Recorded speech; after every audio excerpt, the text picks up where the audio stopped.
treating the victims of this bloody war. This is Myanmar today. Its military rulers don't want the world to see, but we have. I fight for my own future. I fight for my generation's futures. This is an actual crime. They don't care for that. Myanmar army is only a couple of kilometers away. So this is a major humanitarian disaster.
Good morning, everybody. It is 7 o'clock. Coming up on today's programme for you, Storm Bert sweeps through the UK, leaving at least 4 dead and devastating flooding.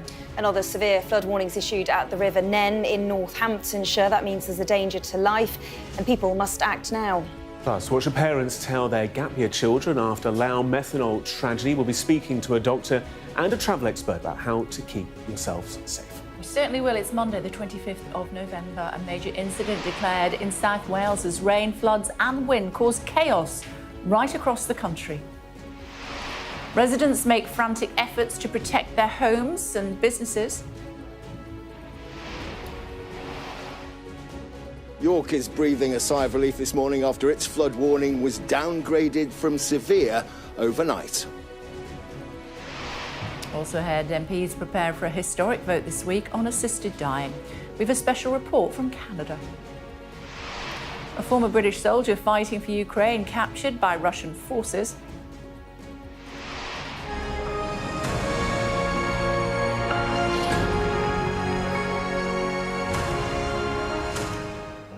And Defying Gravity, the film adaptation of Wicked breaks box office records in its opening weekend.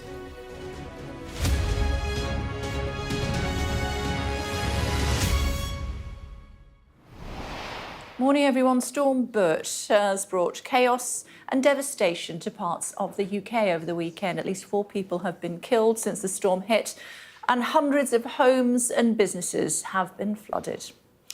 A severe flood warning is in place for the River Nene at Billing Aquadrome in Northamptonshire, and nearby business parks. These mean there is danger to life and you must act now. 2 earlier severe warnings in Wales have now been downgraded. There are more than 200 active flood alerts across the UK. The majority of these are in England. And more than 1,500 homes and businesses are without power. The National Grid say they are working to reconnect them. Let's speak to our correspondent Fraser Maud, who is at the River Ouse in York this morning. Hello to you, Fraser. You say they're breathing a sigh of relief there this morning.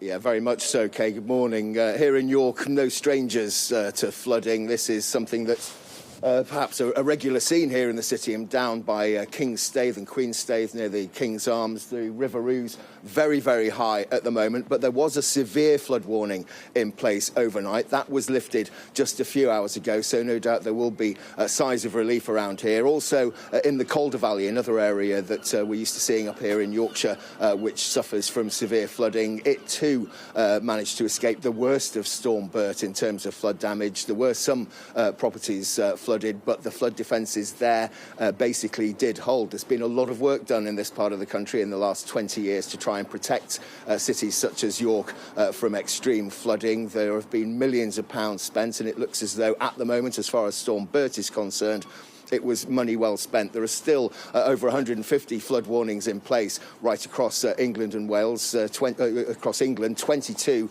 in Wales at the moment. 2 of those are severe. There's a severe weather warning, a yellow weather warning in place in Scotland, although no flood warnings in Scotland. So you can see that the flood warnings form basically a spine right down the country from as far north as Middlesbrough, through England, through the east of Wales, down into the West Country, and that is where they are expecting to see the worst of the flooding today. In the meantime, there's still lots of localised flooding around, so anyone travelling today, whether it be by road, rail or air, should definitely check before they travel to make sure that their routes are safe and open. But at the moment, here in York at least, breathing a bit of a sigh of relief, Kay.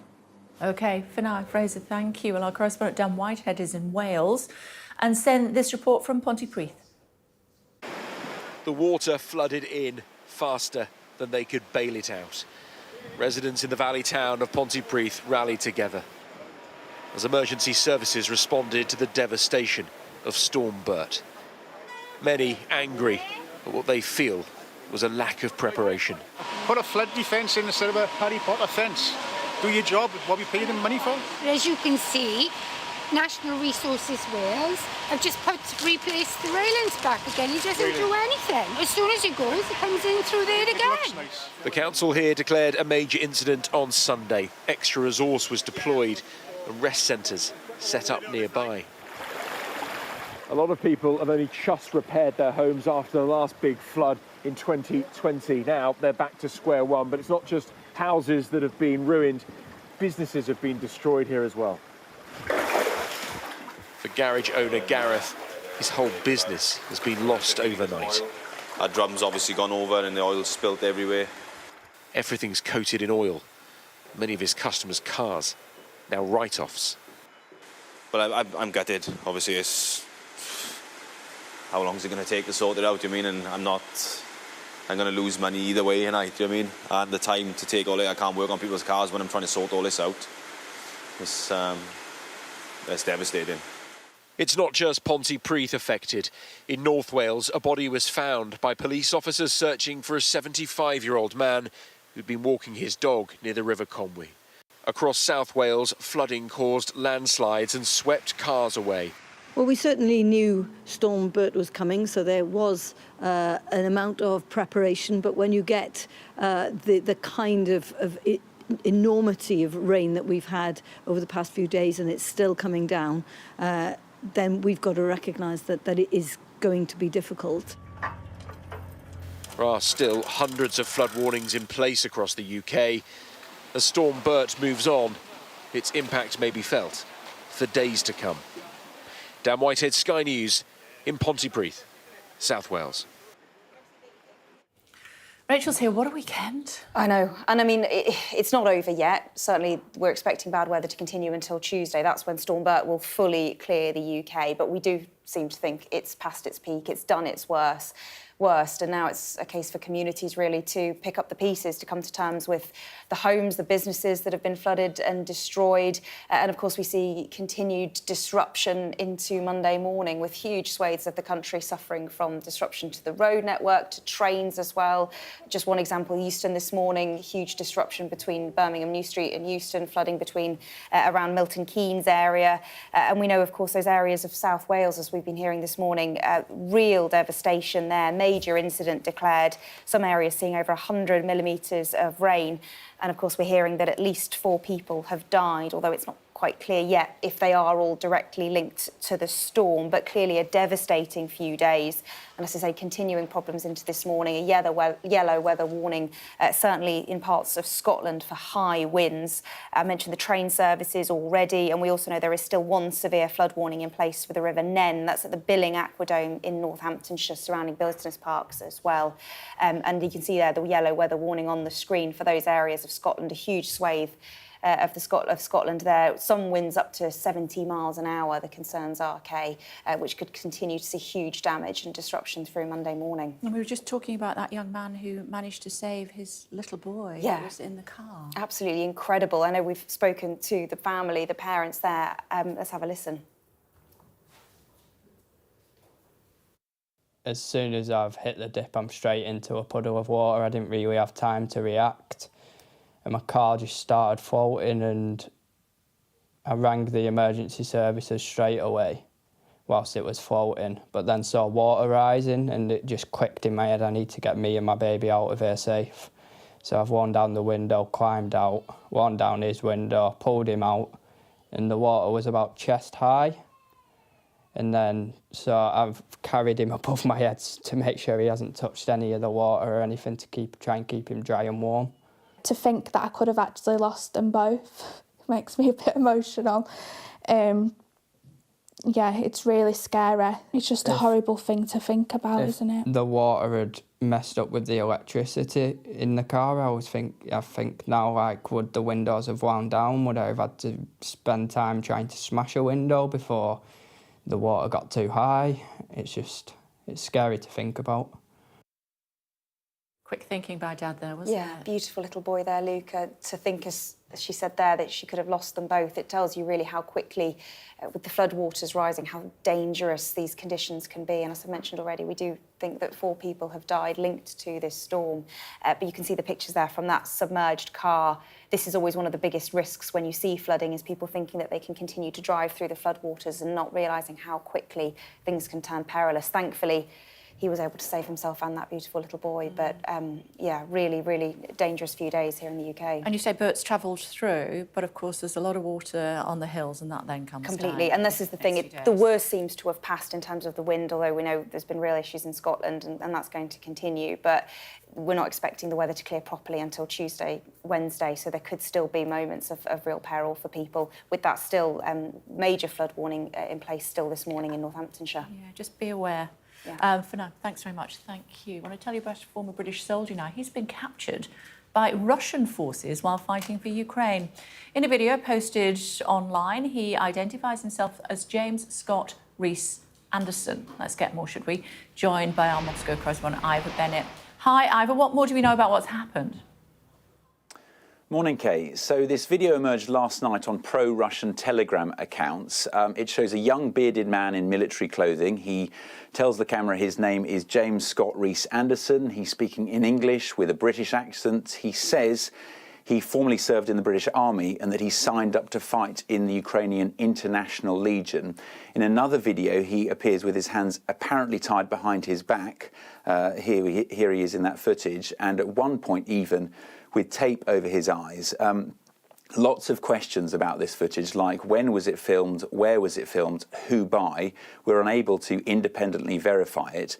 But here, Russian state media outlets are reporting that he is a British mercenary who was fighting for Ukrainian forces when he was captured by Russian forces in Russia's Kursk region. Now, that is a region in the south of the country that borders Ukraine. It's where Ukrainian forces, of course, launched their surprise incursion into Russia in August. and it's where they're desperately trying to hold on to what territory they have left there.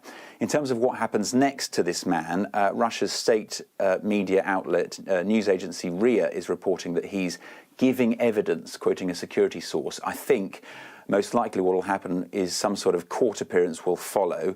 From the British side, we've heard from the Foreign Office, they've said they're supporting the family of a British man following reports of his detention. No comment yet, though, from the Ministry of Defence. OK, for now, thanks very much indeed. Thank you. Going to be talking about assisted dying in just a few moments' time with Ashish. All of that to come after today's top stories. Yes, bring up some of the day's other stories now. One of the UK's most prominent business groups is warning that tax rises announced during the recent budget will hit businesses rather than encourage growth. Speaking at a conference later, the head of the Confederation of British Industry is also expected to urge the Chancellor to slash red tape across a number of industries. A DHL cargo plane has crashed into a house near the capital of Lithuania, killing at least one person. Lithuania's public broadcaster said 2 people were taken to hospital after the plane hit a 2-storey home near Vilnius, with one later pronounced dead. According to an emergency official, the plane was flying in from Leipzig in Germany, according to the Lithuanian Airport Authority. Authorities are investigating the cause of the crash. Almost 2/3 of NHS workers have considered quitting their job in the last 6 months. A survey by the GMB union found around 3 in 5 say they think again about joining the health service if they weren't just beginning their careers. The group's making the case for a pay rise to the NHS pay review body this week. You're green. I am. And the new Wicked movie is defying gravity, breaking box office records in the UK with the highest single-day earning this year. The film adaptation bringing in upwards of £5 million on its release, £15 million over the course of the weekend, well ahead of its nearest rival, Gladiator 2. You're a funny guy. Thank you, thank you. I'm reading the auto cue. I want to talk to you about MPs voting in Parliament this week on legalised assisted dying. Ashish is here to tell us more. Specifically as it relates to Canada? Yes, I've just spent a week in Canada listening to some very powerful testimonies, examining the system there, which is called MAID. And the warning Canada has for not just the UK, but the rest of the world.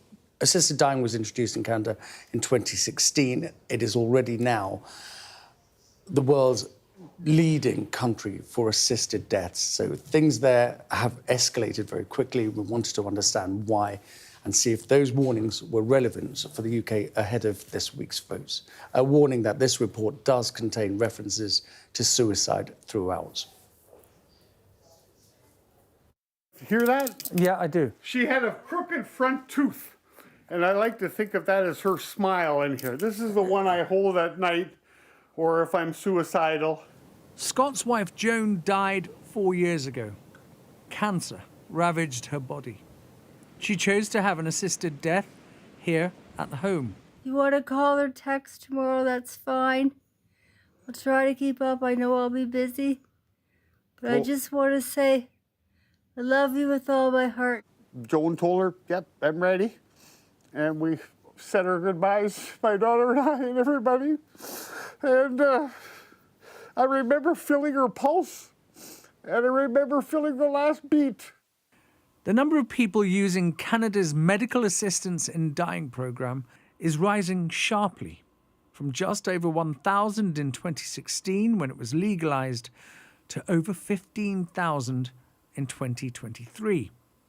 And in just over 2 years, people with a serious mental health problem will have the right to be included. It's what Scott wants for himself. 10 years ago, I started getting this new feeling that I'm describing now. It's never gone away.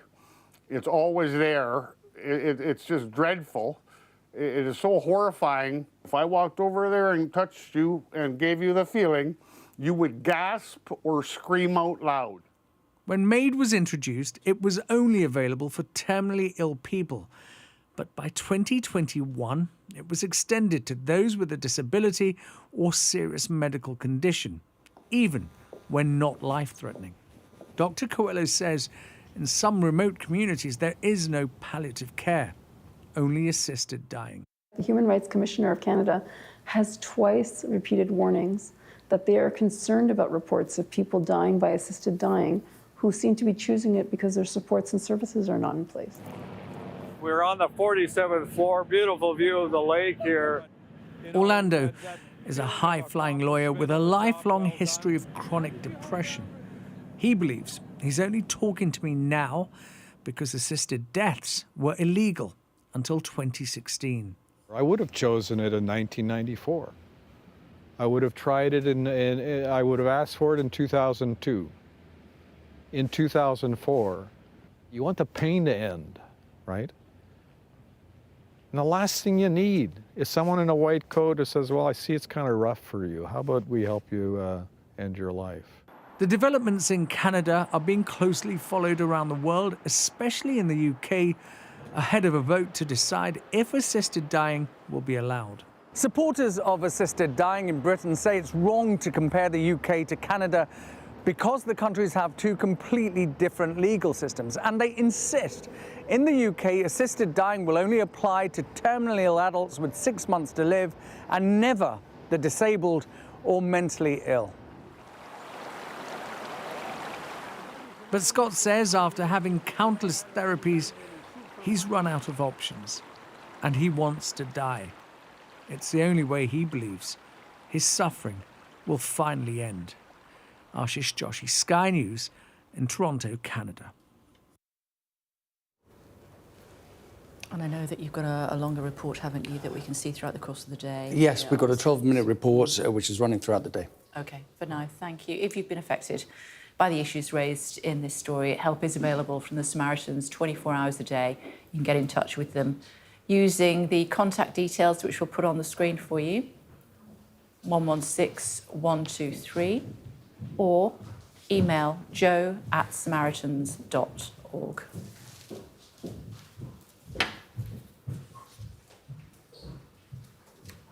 Let's bring in the Home Office Minister, Jess Phillips, joining us now. Should we start with that? Where are you on assisted dying?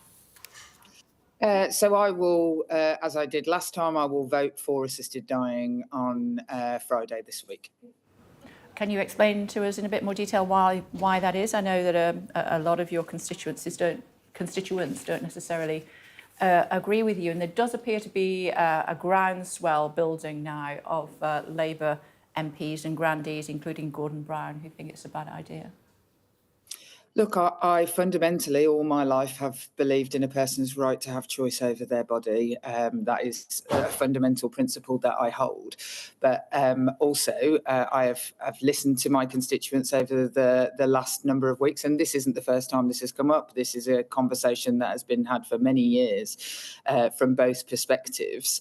I think that the bill that has been proposed is a good one, and I feel confident in it in its current form, but also confident in the parliamentary process that will roll out post Friday, if it passes, to ensure that it is the best it can be for our country. But look, fundamentally, I mean, I have watched people die in hideous pain. I, in my 20s, watched my mother die with very little dignity or choice over how that was done.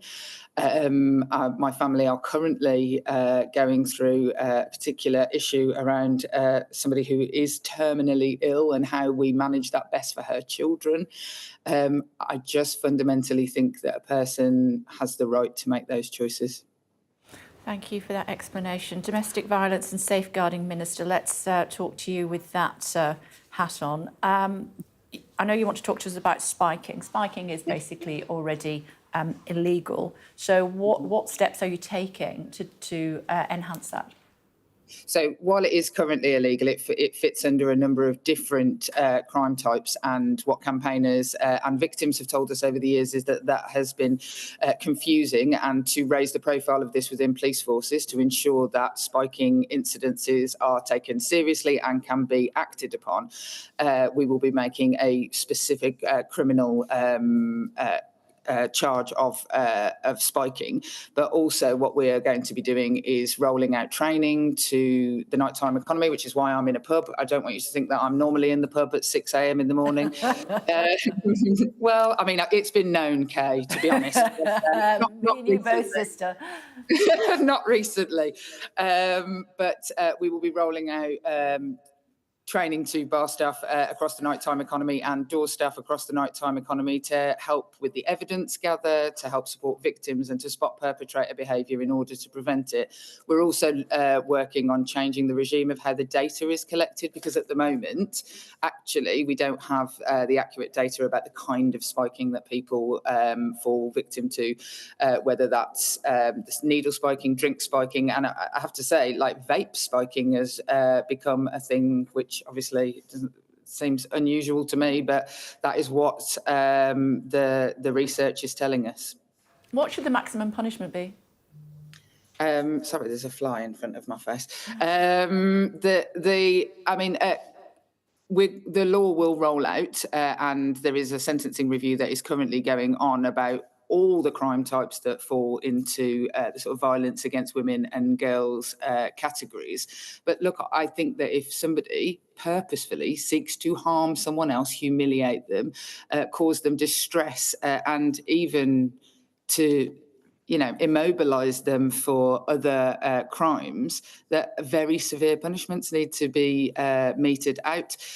It doesn't matter even if I put, life imprisonment on this. Actually, what we need to work on is the people coming forward, people feeling confident to come forward, people then the detection rates being better and police responses being able to actually deal with it. So how the sentencing regime will work will be discussed as this bill that the spiking crime will go into rolls out in Parliament. But you do think that it should carry a significant prison term? Mm-hmm. Yes, I do absolutely think it should carry it. The risk to people. Also, if you spike somebody's drink or or vape, if that is now a thing, you don't know anything about their health profile. You don't know what that might do to them. And funnily enough, in the pub that I'm in right now is 2 minutes away from a part of the nighttime economy where I watched my friend in front of me many years ago just be absolutely fine to being completely and utterly incapacitated on the floor of the toilets in the nighttime economy. Now, here at this pub, Norton's, in Digbeth in Birmingham, they have already been training their staff on things like safer dancing schemes, where they've trained their staff to look out for perpetrator behaviour and to intervene. Now, that's the kind of thing that is actually going to change women's experience of the nighttime economy. This isn't just about making sure that people go to prison for long enough time. I want women to feel safe when they're out and about. I don't want them to have to be second guessing safety planning with their mates, which is what everybody has to do. Yeah. Talk to me while I've got you about the CBI story in many of the papers today. They are saying that many of their members are less likely to take a chance on hiring as a result of the announcements in the previous budget. Half employees are looking to cut jobs and 2/3 are reconsidering recruitment plans. It's not gone well, this budget, has it?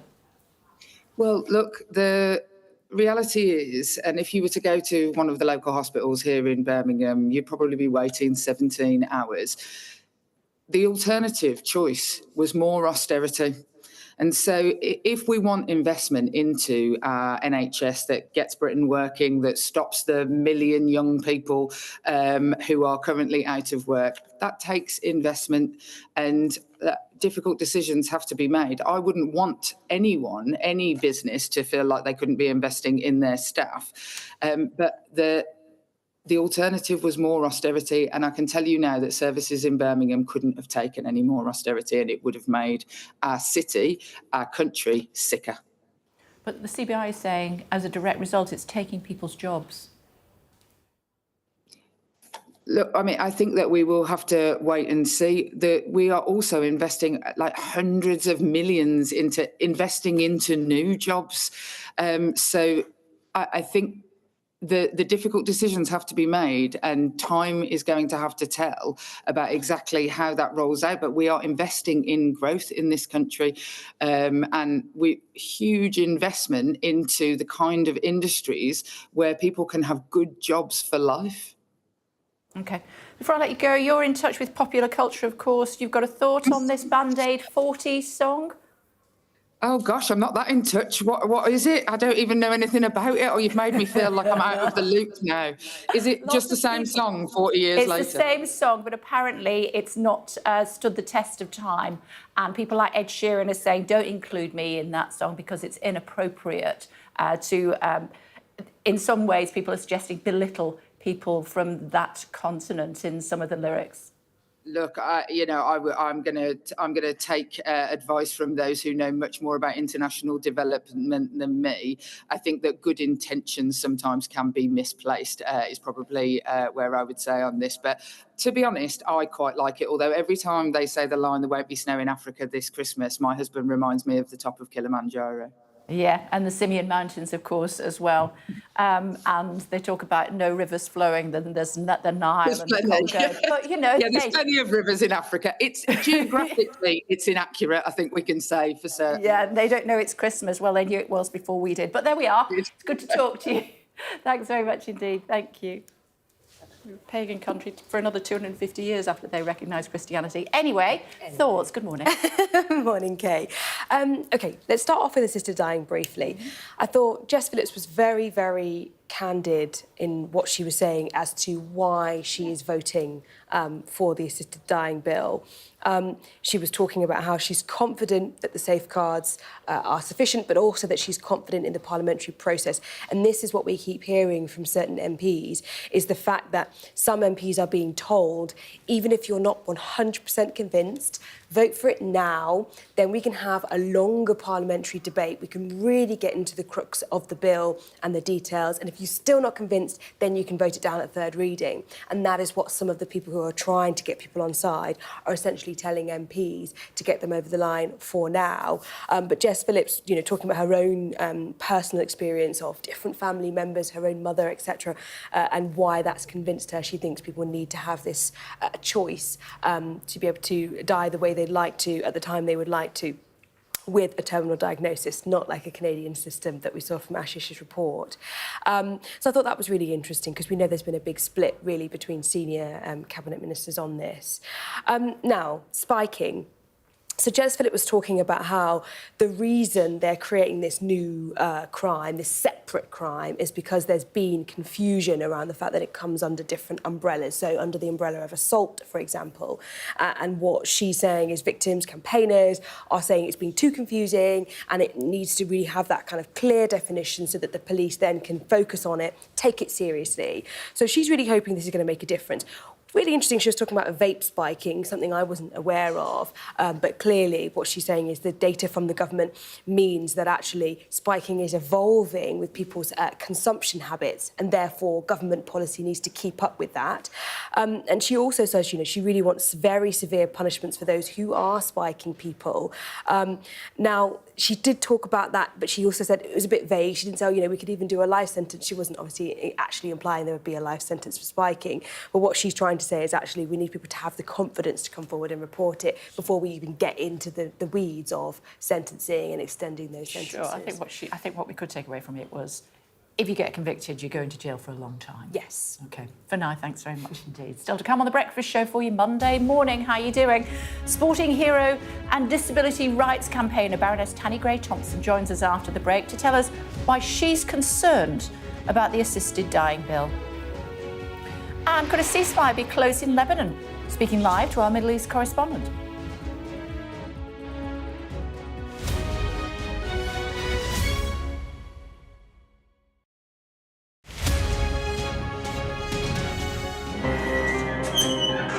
We've come to one of Moscow's Cold War bunkers. It was built as a top-secret command centre.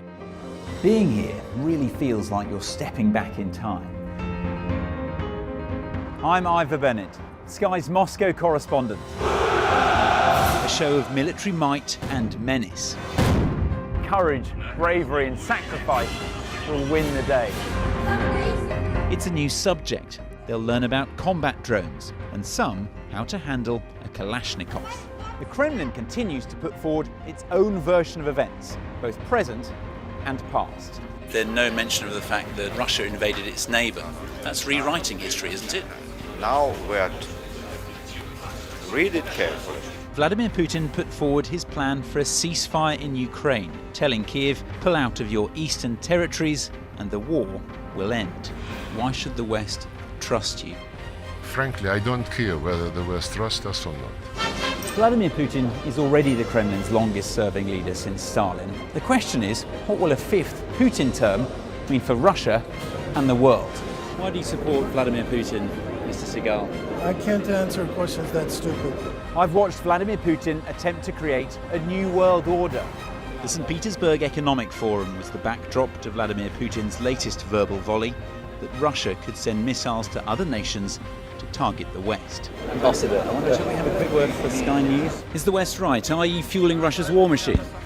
Swedish media, oh my God, you're not afraid of being here. American journalist Evan Gershkovich is on trial here, who was first on display. Russia says Evan Gershkovich was caught red-handed, but has never produced any evidence to back that up. Sky News. Get the full story first. We've got your Sunday mornings covered. From the front page and the sounds of the streets to the voices of the people who make the major calls and big picture politics beyond Westminster. We'll put you at the heart of our story. A new start to Sunday. I'm ready. Are you? Join me, Trevor Phillips, Sunday mornings on Sky News. Play Sky News. From the Sky News Centre at 7. Now that you're up to date, we can go into a bit more detail. Things can change incredibly quickly. Taken by surprise. Have you ever known a moment like this in British politics before? Yes. Cheers. We'll start with breaking news. Let's get the latest on the ground. So, by the end, we'll hopefully all understand what's going on in the world just that little better.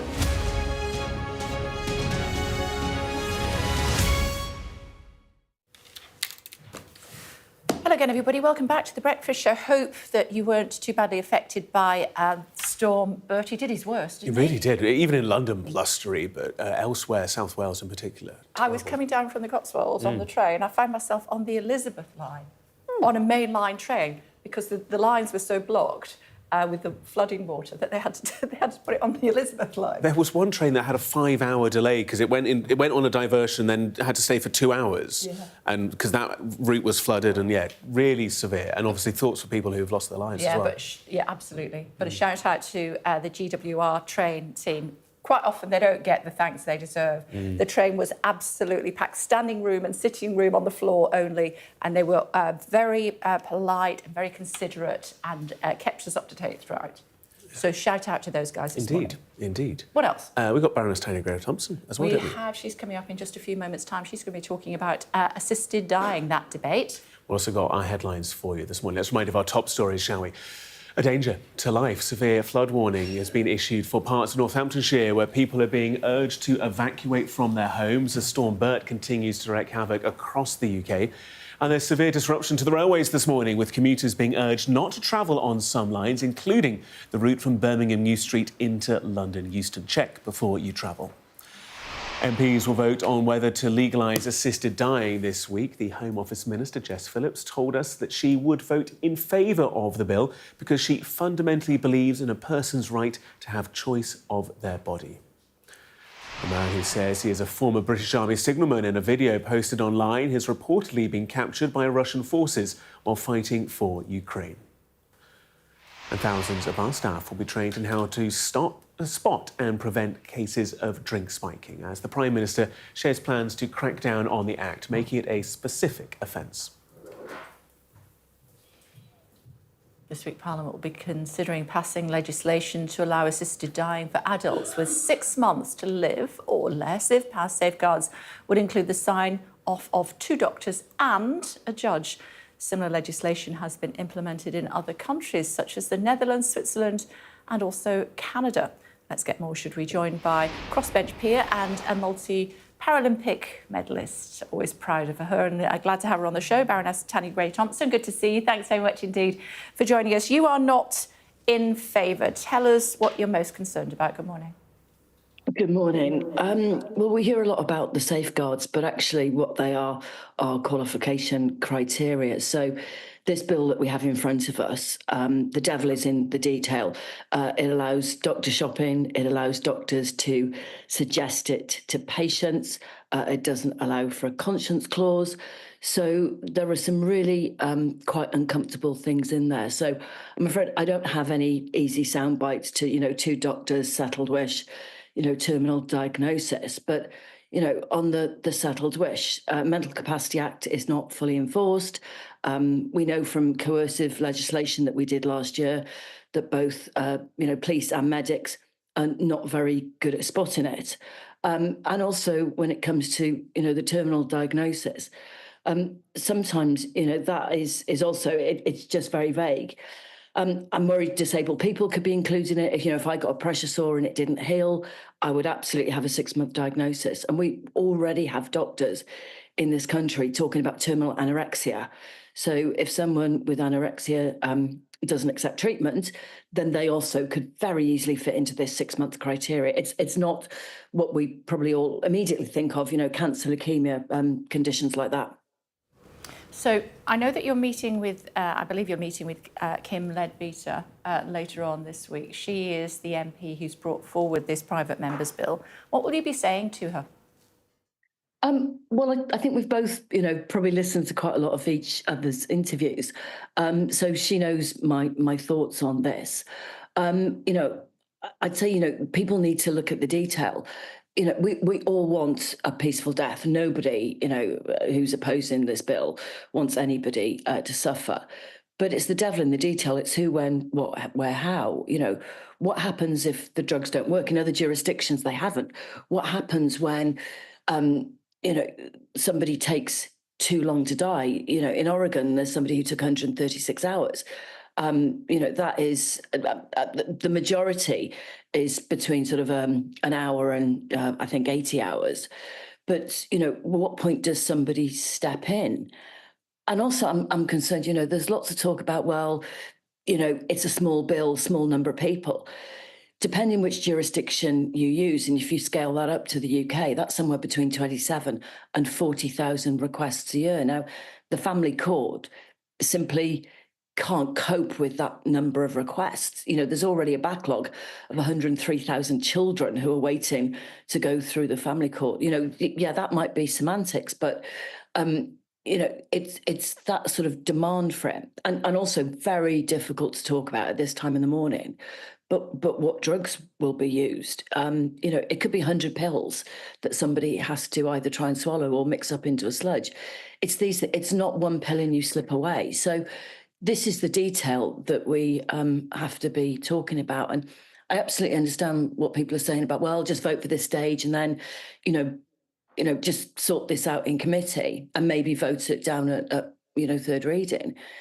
But the Commons and the Lords works very differently. At second reading, not everybody who has a view on this will be able to speak. The Speaker's got a really tough job because he has to try and select people to make it balanced. But even within the time it's allowed, the Commons don't debate every single amendment to a bill. We do in the House of Lords, but, it's the committee stages will not really allow this, significant debate that people are maybe expecting. Barbara Shooter is a lady that we had on the programme last week when we were debating this issue. Her husband, Adrian, had motor neuron disease, and they went to a Swiss clinic where he chose to end his life. She believes that we shouldn't be, in her words, outsourcing compassion to a foreign country. What would you say to that? I mean, every case is horrible. I watched both my parents die, and not in great circumstances. And it's probably, sent me the other way. But when we talk about choice, choice is quite a difficult one to legislate for, because by giving some people choice, it could remove choice from others. And disabled people, you know, by and large, feel very vulnerable in society at the moment. The UN rapporteur said the UK is not a great place for disabled people to live. Over the weekend, the Prime Minister announced, you know, a big crackdown on benefits. Not every disabled person is on benefits, but, you know, if you've got a choice between a quarter of an hour social care package where you get the choice to change your incontinence product or eat, then those people feel like they have, you know, very little choice in how they live. And in, you know, Oregon, one of the biggest reasons people request it is that they feel a burden.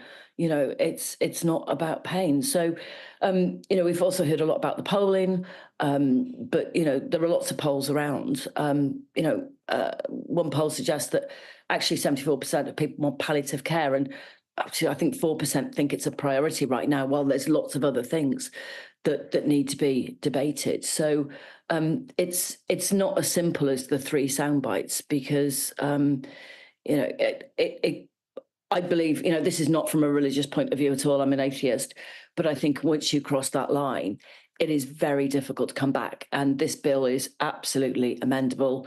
You know, there's those who've said, well, you can't amend it. You know, that's our job. If we can't amend legislation in Parliament, we might as well all pack up and go home. So, you know, once, and every jurisdiction around the world, once this has come in, either through legislation or through the courts or just through practice, it's widened, and more people are able to fit into that criteria. OK. It's always great to get your thoughts. Thank you very much. Thank you. Other news reports Israel could be close to a ceasefire agreement with Lebanon. Let's get more, should we? Alistair standing by for us in Jerusalem this morning. Morning, Alistair, what more can you tell us? Well, talks to try and achieve a ceasefire have been moving reasonably slowly, but generally speaking, always in the right direction. And the US envoy, Amos Hochstein, was in Beirut for a number of days last week, and then he came to Tel Aviv to discuss it with Israeli officials. And then last night, Benjamin Netanyahu met with some of his senior security officials. And the reports in Israeli media, but I'm hearing the same from sources close to the Prime Minister's office, is that, broadly speaking, the Israelis are on board with the deal that has been proposed. Now, there's still elements that need to be ironed out. There are still issues outstanding that need to be resolved, particularly, I'm told, around the enforcement of any ceasefire. But it is looking quite hopeful.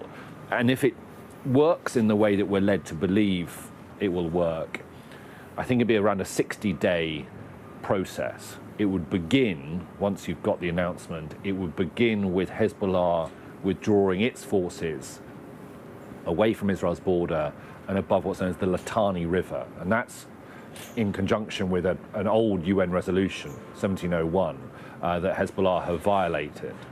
Once that happens, the Israeli military would then withdraw back towards Israel. Southern Lebanon would be controlled by the Lebanese armed forces. And then you'd have a final third phase to negotiate a number of little border disputes along that border. So we're not there yet.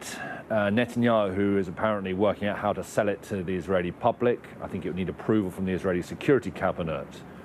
But it is starting to look as though it's a real deal. OK. For now, thank you. Still to come on The Breakfast Show for you here on Sky News Monday morning. What should parents tell their gap year children after the Laos methanol tragedy? We'll speak to a doctor and a travel expert about how to keep safe.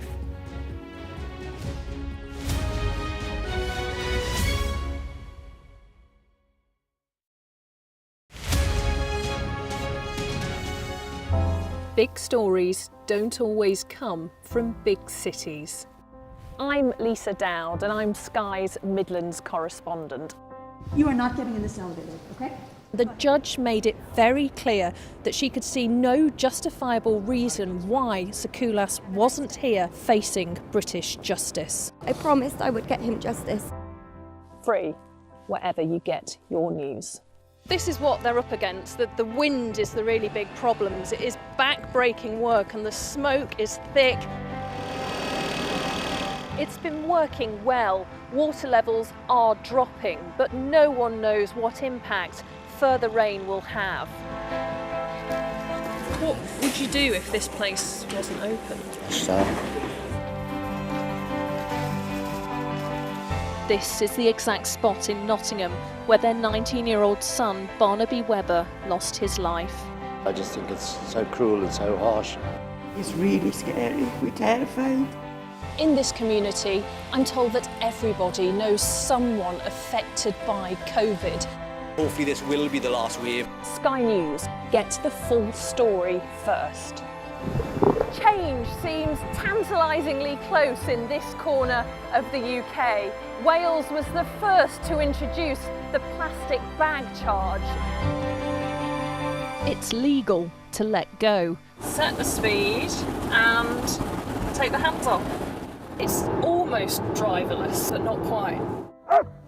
Hans is a highly trained police dog. The force is incredible. It's really frightening, actually. This is my patch, my specialism.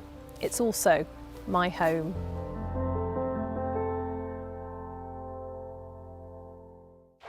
There's always more to the news than a headline. We want to discover, to delve a little deeper, to find out what's really going on. Explanation, analysis, the people at the heart of every story. I'm Neil Patterson, and this is the Sky News Daily Podcast. So, by the end, we'll hopefully all understand what's going on in the world just that little better. Available wherever you get your podcasts.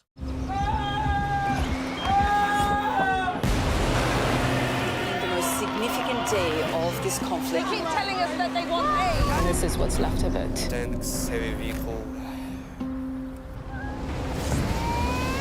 Why only in America? People want their country to work. Just want a job in a normal life. Why are these homes empty? I want you to be honest with people. That has happened within minutes. Sky News, the full story first. Free wherever you get your news. Hi again, everybody. Welcome back to The Breakfast Show Monday morning. Coming up, we look closer at the dangers of methanol after that mass poisoning in Laos. So that to come in just a moment or two. And to that end, I want to bring in Van Vieng in Centralised, finding itself in the middle of an international scandal following the death of those 6 holiday makers. Let's talk about it in more detail, should we? Dr. Bharat Pankhani, a senior clinical lecturer at the University of Exeter, is with us. Hello to you. Thank you for joining us. Good morning. Tell us about methanol. Why is it so dangerous? So methanol is very similar to ethanol, which is the alcohol that we consume. It's just 1 carbon less.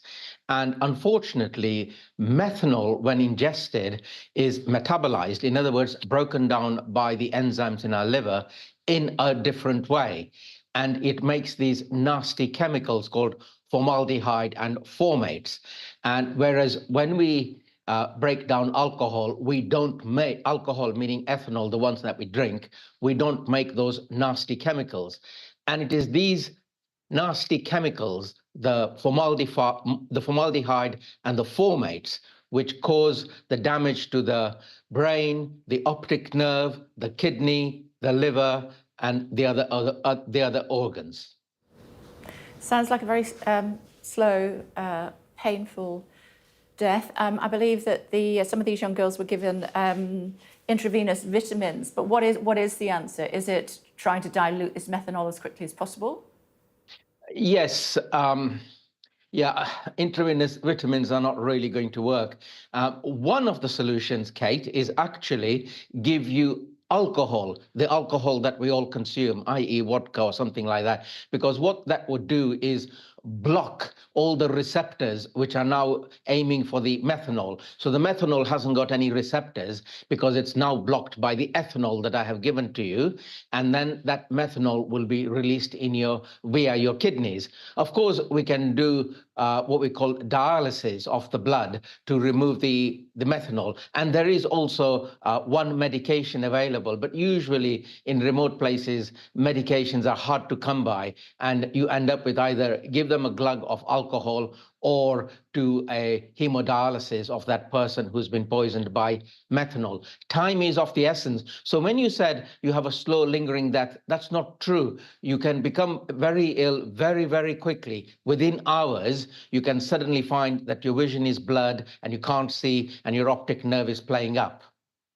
I believe one of these young girls, though, was in hospital for 6 days before she died. Yes. So once unfortunately the damage has been done, sometimes it is difficult to reverse it, and you end up with a vicious spiral of other organs failing, and then the rest happens. Okay. We must leave it there, Doctor. Thank you very much indeed for joining us. Thank you. Claire Irvin, Head of Travel at the Times, is with us. You wrote a piece about it at the weekend, didn't you? I did, yes. It's and actually my piece was advice to parents as much as the team. Well, I mean, young people really, under 30s, doing these backpacker trails, because of course it's a huge worry. If you are travelling, you need to know how to keep yourself safe, and you need to be aware of the dangers and how you might avoid those. Of course, as a parent, you can do all you can to teach your youngsters that, but you're effectively powerless. So yeah, I wrote a piece just with very simple advice on how you could avoid this. Absolutely no hint of victim blaming here, because if anyone who's travelled, anyone who's been on a gap year can understand how you would A, get caught up in the moment, B, has experienced these bars where, they're throwing free drink at you. And so even if you're not somebody that drinks a lot or is particularly out for a boozy night, just one free drink that contains this alcohol could be really, really harmful. So my very simple advice was avoid free drinks. Avoid anything that isn't opened in front of you, doesn't have a label that you can read and that you can understand or that you recognise, like a beer. Do you confirm that a beer only, when you're drinking it out, is probably quite a good idea? Probably quite a good idea, because you can see it open, you can put your thumb over it. Obviously, there's big fears about drink spiking. And it's in these places in Laos, for example, it's very cheap. And, it's just one way of protecting yourself. I remember this being an issue when I was younger in places like Spain and Greece. Absolutely, and as we've discussed, drink spiking is still an issue, and as a rule of thumb, if you stick to beers, local beers, it's cheap. What you're drinking. You've pretty much got a good idea of the strength of the drink you're drinking.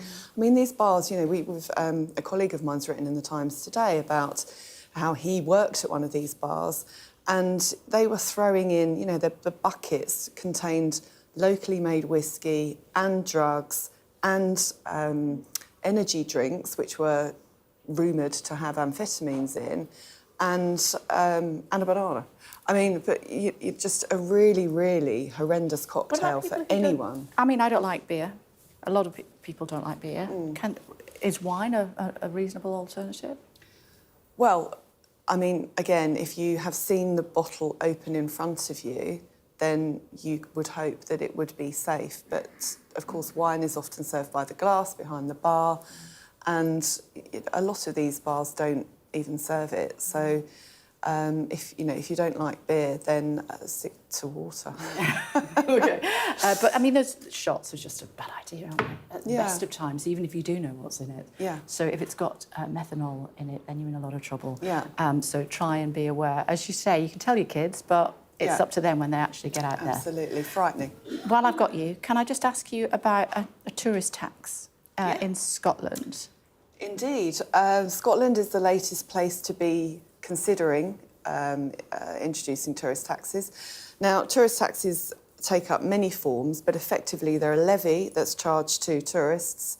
Could be an overnight levy, or it could be a daily. If you're a day tripper, you might have to pay effectively an entrance fee. And When they are run well, tourist tax schemes benefit the destination that they're charging for because they're reinvested. They're reinvested in the infrastructure for the people who live there, but also the experience of the tourists there. They can help limit numbers, so that as a tourist you get a better experience. As a destination, it's not overwhelmed. It's not ruined by too many people, too much footfall. And around the world, they've been implemented really successfully, actually, from a 50-cent charge in some cantons in Switzerland right up to the 12.5%. So I think Scotland are suggesting a 5% levy on hotel rates. Yeah. In Amsterdam, 12.5%, wow. So it makes it look a little bit more appealing. I was just looking at some of those Monroes there on the Isle of Skye. I've climbed a couple of those. It's your worst nightmare, isn't it? It won't surprise you to learn I haven't climbed those. We'll see you in a sec. Stay tuned.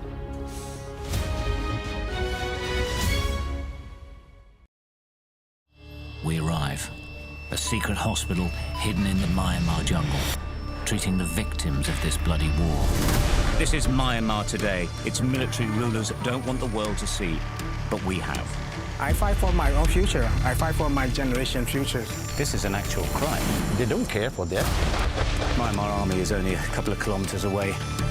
So this is a major humanitarian disaster.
Good morning, everybody. It's 8 o'clock. Coming up on the programme for you live in flood-hit areas of the UK left devastated by Storm Bert. And disruption is being felt across the travel network. I'll bring you the very latest on a chaotic morning commute. Plus, more on plans to train bar staff to spot and prevent drink spiking as the government looks to make it a specific criminal offence. Yep, it's Monday, the 25th of November. A major incident declared in South Wales as rain, floods and wind caused chaos right across the country.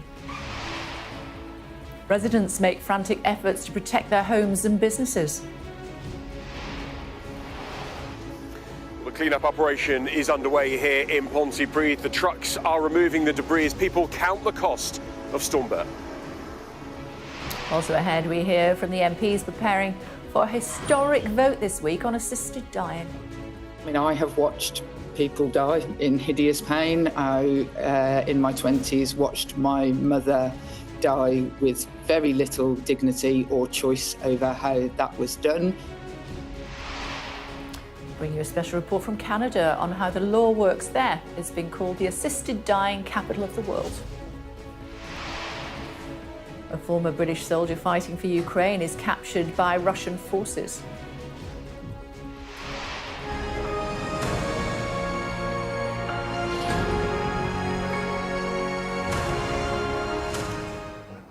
And Defying Gravity, the film adaptation of Wicked, breaks box office records in its opening weekend.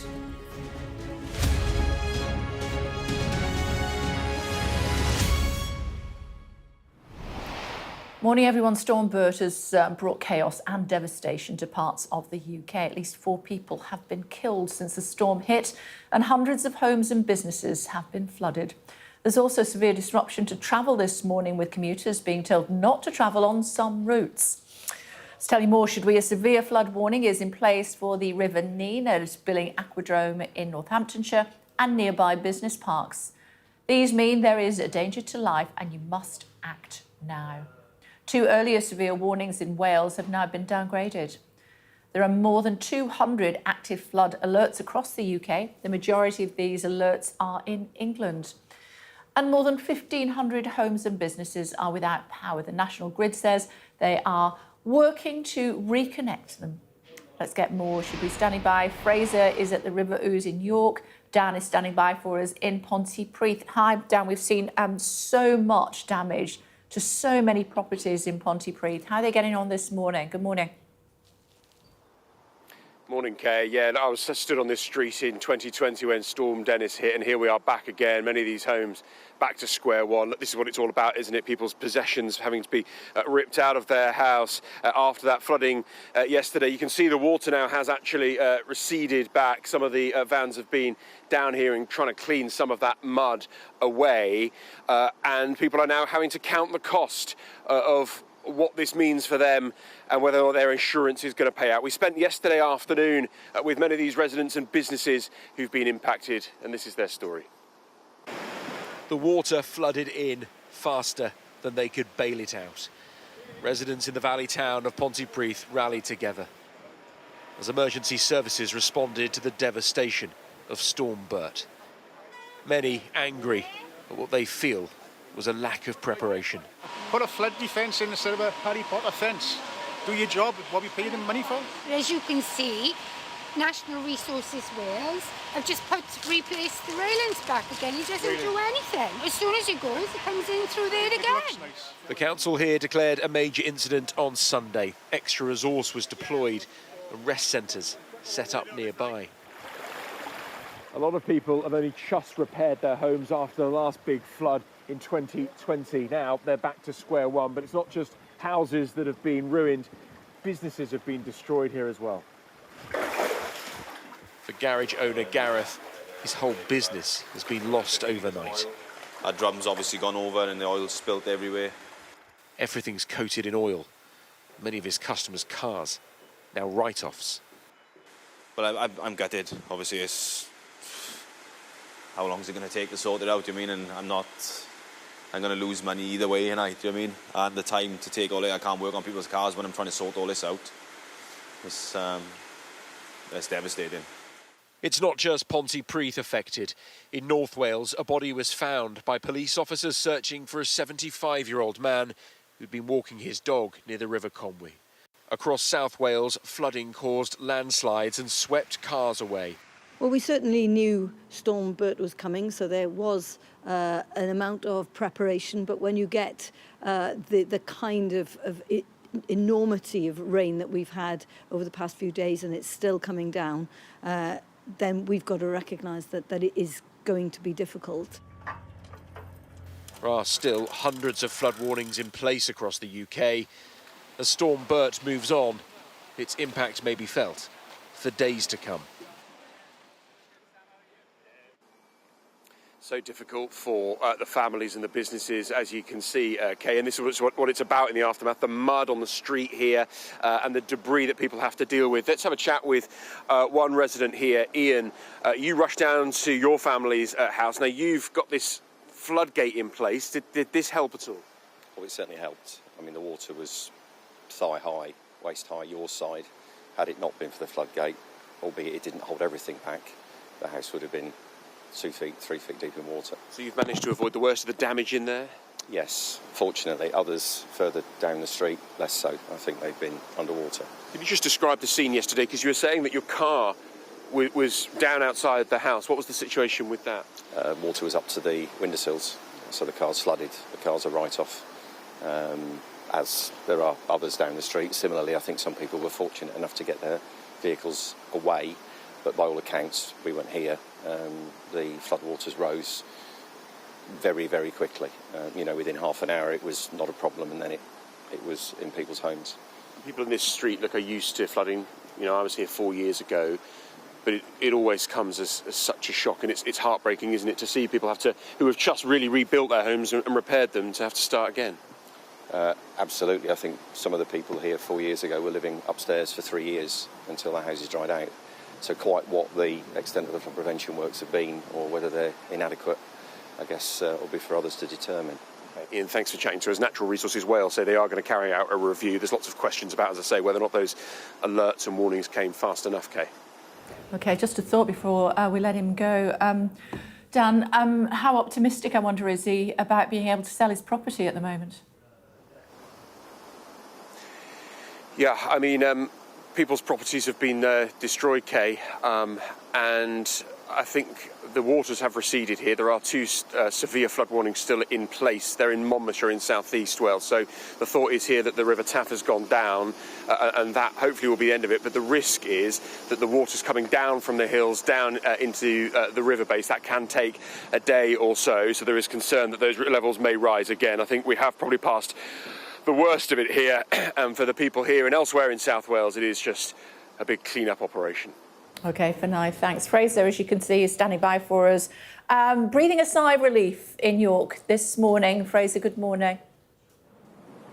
Good morning, Kay. Yep, you could say that. At the moment, the river level here about 3.3 metres. It is going to rise slightly before it peaks. It is still on the up, but it's only going to peak at something like 3 metres 40, which is still a couple of metres over its normal level, but still far from what the situation was here in the year 2000, the worst floods in recent memory here in York, when the water was up to 5.4 metres. So basically where I'm standing now, the water would be a good few inches above my head. It's something of interest to people visiting York. There's a hotel over the way there, the Queen's Hotel. We've seen people coming out onto the balcony, take pictures of the River Ouse. The pub that I'm standing next to here, the King's Arms, well used to flooding, and there are still flood warnings in place here in York and further down the Ouse at Neyburn as well. Riverside properties will be affected, but that's something that the Riverside properties here in York are well used to. We've seen similar scenes in the Calder Valley, somewhere where we've been quite often in recent years for flood-related events in areas around Todmorden and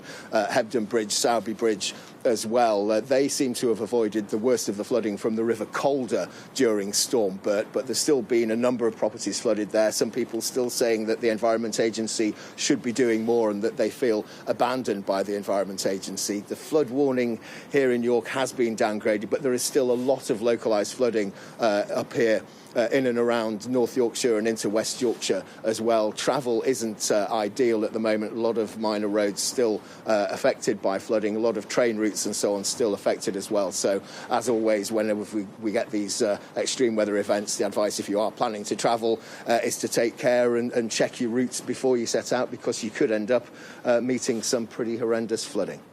OK, for now, thank you. You recognise that area, don't you? I do, yes. I was at university in York, so we used to see that area flood regularly, and I think, as you were saying there, it's the sort of place where people know to expect it, but still it's absolutely devastating when it comes in for the What about more businesses. generally, what's going on? Well, it's Monday morning, of course, we're into the midst of rush hour, and while the worst of the storm seems to have passed, we know it's still being felt, the aftermath, and will be for a couple of days at least. Trains particularly really badly disrupted this morning, Kay. I'll run you through what some of the major companies are telling us this morning. I'll start with Great Western Railway. They are urging people not to travel on their services between places like Penzance and London Paddington, also Bristol and Newport, again to London and Reading as well. Also Worcester affected, and Exeter St David's to Barnstaple as well. So huge swathes there, people just being told not to travel on their services because of the impact of the flooding. ScotRail, we know that there's a yellow weather warning in place in Scotland at the minute, or a warning certainly for high wind speeds. Some speed restrictions up there as well, affecting services in and out of places like Glasgow and Edinburgh and Aberdeen. Back down here, Stansted Express, Greater Anglia, they've issued real warnings on a number of services that aren't actually able to run, they don't think, until about 2 o'clock today, and that includes Liverpool Street to Stansted Airport, so huge problems for anybody looking to fly. And we know, of course, over the weekend there were a number of flights cancelled as well due to the extreme winds and really bad weather. Also Liverpool Street and Cambridge affected. And West Midlands Railway as well, they've got real problems, Birmingham New Street to London Euston, due to the flooding. And so this is just what we see time and time again with that extreme weather. It has this knock-on effect, as we see, of course, people struggling to pick up the pieces from their homes being flooded, businesses also affected, and people struggling to get across the country. And we know Storm Bert, the after effects, going to be felt certainly with the weather until Tuesday into Wednesday. That's what the Met Office are telling us this morning. Yeah, and a shout out to all those service workers who are doing everything that they can to try to get people where they want to go. Completely, and to get homes back connected as well. I mean, this morning we were hearing around 1,500 homes and businesses without power, but at the height over the weekend it was hundreds of thousands. So huge numbers of people will have been working throughout the weekend. In horrible conditions. The worst conditions to get the trains back moving again, to get homes back connected, and also people working to support those who've been flooded as well. I mean, it's a huge clean-up operation that we tend to, I think, sometimes take for granted a little bit, but there's a huge army of people out there who are working when you see these sorts of storms and doing a brilliant job. Absolutely. For now, thanks very much. Thank you. Other news, a former British soldier has been captured by Russian forces while fighting for Ukraine. In a video posted online, he identifies himself as James Scott Rees Anderson. Let's get more, should we? Our Moscow correspondent Ivor Bennett standing by for us. What's happened, Ivor? Morning. Morning. These reports are unconfirmed at the moment, I should stress that. The video that emerged last night was posted by pro-war Russian Telegram accounts. In it, we see a young bearded man in military clothing who is speaking in English with a British accent. As you say, he does give his name. He says he formerly served in the British Army and that he signed up to fight in the Ukrainian International Legion. Here he is. This is an image from this footage. As you can see, his hands appear to be tied behind his back. And at one point in this footage, he even appears with tape over his eyes. And we haven't been able to independently verify it, so we don't know when this was filmed, where it was filmed, who by, but it's being reported here by state media outlets that he was a British mercenary fighting for Ukraine when he was captured by Russian forces in Russia's Kursk region. That is a region in the south of the country bordering Ukraine, and it's where Ukrainian forces launched their surprise incursion in August, and they're now desperately trying to hold on to what territory they have left there. In terms of what might happen next to this reportedly British man, it's being reported by the RIA state news agency that he's now giving evidence, so I think some sort of court appearance will follow in the not too distant future. We have heard from the British side, the Foreign Office has said it's supporting the family of a British man following reports of his detention. No comment yet from the Ministry of Defence here, though. OK, for now, thank you. Let's see what happens as far as that young man is concerned. Sacked by the army, decided to become a mercenary, and reports suggesting that he has been captured by the Russians while fighting for Ukraine. More on that as we get it. Meantime, some of the day's other stories for you now. Spiking, set to be made a specific criminal offence for the first time in England and Wales. 10,000 bar staff will also be trained to spot telltale signs as part of a government effort to tackle violence against women and girls. Earlier, the Home Office Minister, Jess Phillips, told us she wants perpetrators to be held accountable. If somebody purposefully seeks to harm someone else, humiliate them, cause them distress, and even to immobilise them for other crimes, that very severe punishments need to be meted out. One of the UK's most prominent business groups is warning that tax rises announced during the recent budget will hit businesses rather than encourage growth. Speaking at a conference later, the head of the Confederation of British Industry is also expected to urge the Chancellor to slash red tape across a number of industries. A DHL cargo plane has crashed into a house near the capital of Lithuania, killing at least one person. Lithuania's public broadcaster say the plane hit a two-storey home near Vilnius while flying in from Leipzig in Germany. The cause of the crash is still unknown. Almost two-thirds of NHS workers have considered quitting their job in the last 6 months. A survey by the GMB union found around 3 in 5 say they'd think again about joining the health service if they were just beginning their careers. The group's making the case for a pay rise to the NHS pay review body this week. You're green. I am. And the new Wicked movie is defying gravity, breaking box office records in the UK with the highest single-day earning this year. The film adaptation bringing in upwards of £5 million on its release, £15 million over the course of the weekend, well ahead of its nearest rival, Gladiator 2. Let's bring in the Shadow Secretary of State for Work and Pensions, Helen Whately. It's good to see you. Thanks for joining us on the programme. I want to start with drink and vape spiking there. Where are you on that? Well, I have teenage kids who are just of the age where they're beginning to go out, want to go to festivals, bars, things like that. And so we talk about it and what a horrid crime it is. So I want to see all possible action on spiking. When we were in government, we introduced legislation, updated legislation to tackle spiking and also training, for instance, for the hospitality sector. So I will welcome anything more this government will do to crack down on it. See, it's a bit tricky, isn't it, when your former Home Secretary joked about spiking his wife's drink?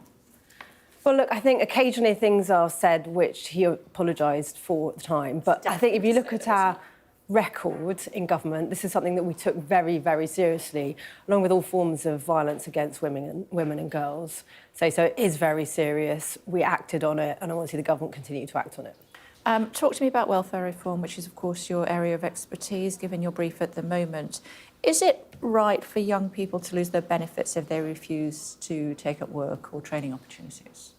Well, with welfare reform, you need to support people into work and then also make sure that the incentives are there so that work always pays. Now, we saw coming out of the pandemic when we were in government an increase in people who were off work due to ill health. And we set in train a whole host of reforms, which I'm looking forward to this government continuing. I think we're going to see that. So, for instance, things like the Work Well payment, Work Well programme, which is lots of support to help people struggling with their health to work. The reform of fit notes so people aren't just signed off sick. And the reform of the work capabilities assessment, which is all about, amongst other things, making sure that the incentives are there for people to work. The government would say it's easy for you to say, and to that end, Liz Kendall claimed that the Tories would write people off and blame them for failing. So that's not true at all. I think Liz Kendall's misrepresenting the approach that we took in government. As I said, a lot of it was about supporting people, about helping people manage with their health, also working with employers to make sure that the employers have got the support there to help people be in work. That's something which I would say to Liz Kendall, make sure that she's talking to businesses about what they're doing to support people in work, and also make sure she's talking to the Chancellor. Because on one hand, she's trying to get people back into work, but we've just seen from the Chancellor an anti-jobs budget, which has led to businesses saying that they were planning to hire, and instead they're not going to. That's going to make it harder. Yeah, that's the story that's in the CBI this morning. Did put that to the government, and they had their response to that. But let me just take you back to the suggestions by Liz Kendall, which she made, on television yesterday with one of my colleagues at the BBC, suggesting that you, when you were in government, wrote people off. I say not at all. In fact, what would you specifically say to her? So what I was involved in when I was a health minister was working with our Secretary of State for Work and Pensions, Mel Stride, on reforms to the fit notes. Because the problem with the fit notes, when that was introduced, it was meant to give GPs the opportunity to say somebody could do some work or they needed to be completely off sick. What we saw is over 90% of those fit notes saying the individual could do no work at all, when actually, with a deeper conversation, be possible for somebody to continue to work alongside their ill health. And we know sometimes with some health conditions, some forms of people struggling with their mental health, actually it can be better to be in work. So we didn't want to see people written off. We really wanted and were supporting people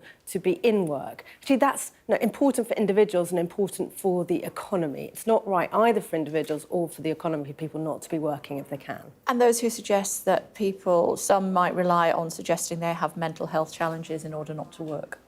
I wouldn't put it like that. I think we have, it's a complex situation we have going on with rising figures on mental ill health, people really struggling, particularly young people with their mental health coming out of the pandemic. We have to understand what impact that has had on people, but we have to make sure that we don't consign people to a lifetime of being out of work, because work is so much better for people. We've got 9 million people, though, who are of working age and are not working. That's an epidemic, isn't it? So, as I said, we know that it's a big problem with people not managing to work and ill health being part of that. That's why it's so important that there is reform in this area. That's why we were introducing really ambitious reforms. But also, it is really important, the state of the economy, and to make sure that the jobs are there for people. And that's why I said a moment ago, I'm so alarmed by the Chancellor's budget. I think the Chancellor needs to be talking to the Secretary of State for Work and Pensions on this to make sure that the jobs are going to be there for people to go into. Do we need to be tougher on people to get them back to work? So I think there's two sides of it. On the one hand, you have to make sure the support is there. On the other hand, of course, you have to make sure that the incentives are there, and that if people are given the opportunity to work, that they take up that offer. Now, Labour is saying that they're talking tough on this and indicating that they are going to be. I think the jury is out. Will they actually deliver? At the moment, it's a lot of rhetoric. The proof will be in the pudding. Assisted dying, where are you on that? I'm looking at the legislation really carefully. I find it a very difficult decision for me as a Member of Parliament, where on the one hand, I want people to be able to have a choice, and if they know that they're going to have, I think it's going to be a very painful, difficult death, and they would like to offer to go through with assisted dying, be able to have the family around them, for instance. I completely understand that and would like to see that. But on the other hand, I'm very worried about anyone who might feel that they are under pressure to take that route. And be worried about, for instance, are they a burden to their friends or to their family or to society? And I wouldn't want to see anyone feeling that they ought to opt for assisted dying and that be the reason for them to do it. Have you not made your decision yet? So I'm thinking about it, but one of the things I think is actually really important that we talk about as part of this is palliative and end-of-life care, where we do that better than many other countries. And I say this from the perspective of having had oversight of palliative and end-of-life care as a minister for the last couple of years. It's not good enough. I want to see it better as well. I say it's better than many other countries. I want to see it better still. The debate around this is a lot about hospices and hospice funding, but actually what we should all be doing is really holding the government and the NHS to account on palliative and end-of-life care, because that's where the majority of end-of-life care is provided by the National Health Service. Just before I let you go, you were talking about your teenage children. Band-Aid 40, where are you with that? Oh, goodness, let me find out about Band-Aid 40. We all loved it 40 years ago, but apparently it's not appropriate anymore and doesn't reflect the challenges that people in Africa who need support are expecting. Well, what I remember when it was the time of Live 8 was it was an amazing concert, for Live 8. Don't be ridiculous. You flatter me, an amazing moment, and a time when we thought about people who were less fortunate about themselves. But clearly things need updating for the era we live in now. OK. I'll let you off with that one. OK, thanks very much indeed. Thank you. Earlier, I spoke to the Minister for Safeguarding and Violence Against Women and Girls, that's Jess Phillips. She was talking particularly about assisted dying. She says she's in favour of the bill. This is why. I mean, I have watched people die in hideous pain. I, in my 20s, watched my mother die with very little dignity or choice over how that was done. My family are currently going through a particular issue around somebody who is terminally ill and how we manage that best for her children. I just fundamentally think that a person has the right to make those choices. It's very divisive, isn't it? very divisive. And as you saw from Helen Whately just a moment ago, so many MPs are actually still undecided. And I think that's why it's so difficult to call. Yes, it's a conscience vote, and therefore people are not whipped, and that makes a vote a bit more unpredictable. But also the fact that there are still, at this late stage, a significant cohort of MPs who don't know what to do, I think really does mean it still feels like potentially it could go either way. If you speak to those who are lobbying for the bill to be passed, they say they think they've got the numbers. If the people who have given them the assurances are true to their word, MPs are not always true to their word. Look what happened to James Cleverly in the leadership election. Very day. But nonetheless, they believe that they can actually make those numbers up. But then nonetheless, you know, some of the really significant interventions from the likes of Shabana Mahmood, as well as Wes Streeting, Health Secretary and Justice Secretary, I think has made people also pause for thought and think to themselves, how is this going to be implemented in real life? A lot of people are looking towards Canada, so we dispatched you to Canada to have a look how that works. Yeah, Canada is often cited as a really difficult example of where assisted dying has been introduced. It was introduced in 2016. There were supposed to be just exceptional cases, maybe a few hundred people each year opting for a medically assisted death. Now, more people have an assisted death in Canada than anywhere else in the world. And I spoke to people on both sides of the argument, really complex issues, and listened to their struggles. A warning that this report does contain references to suicide throughout.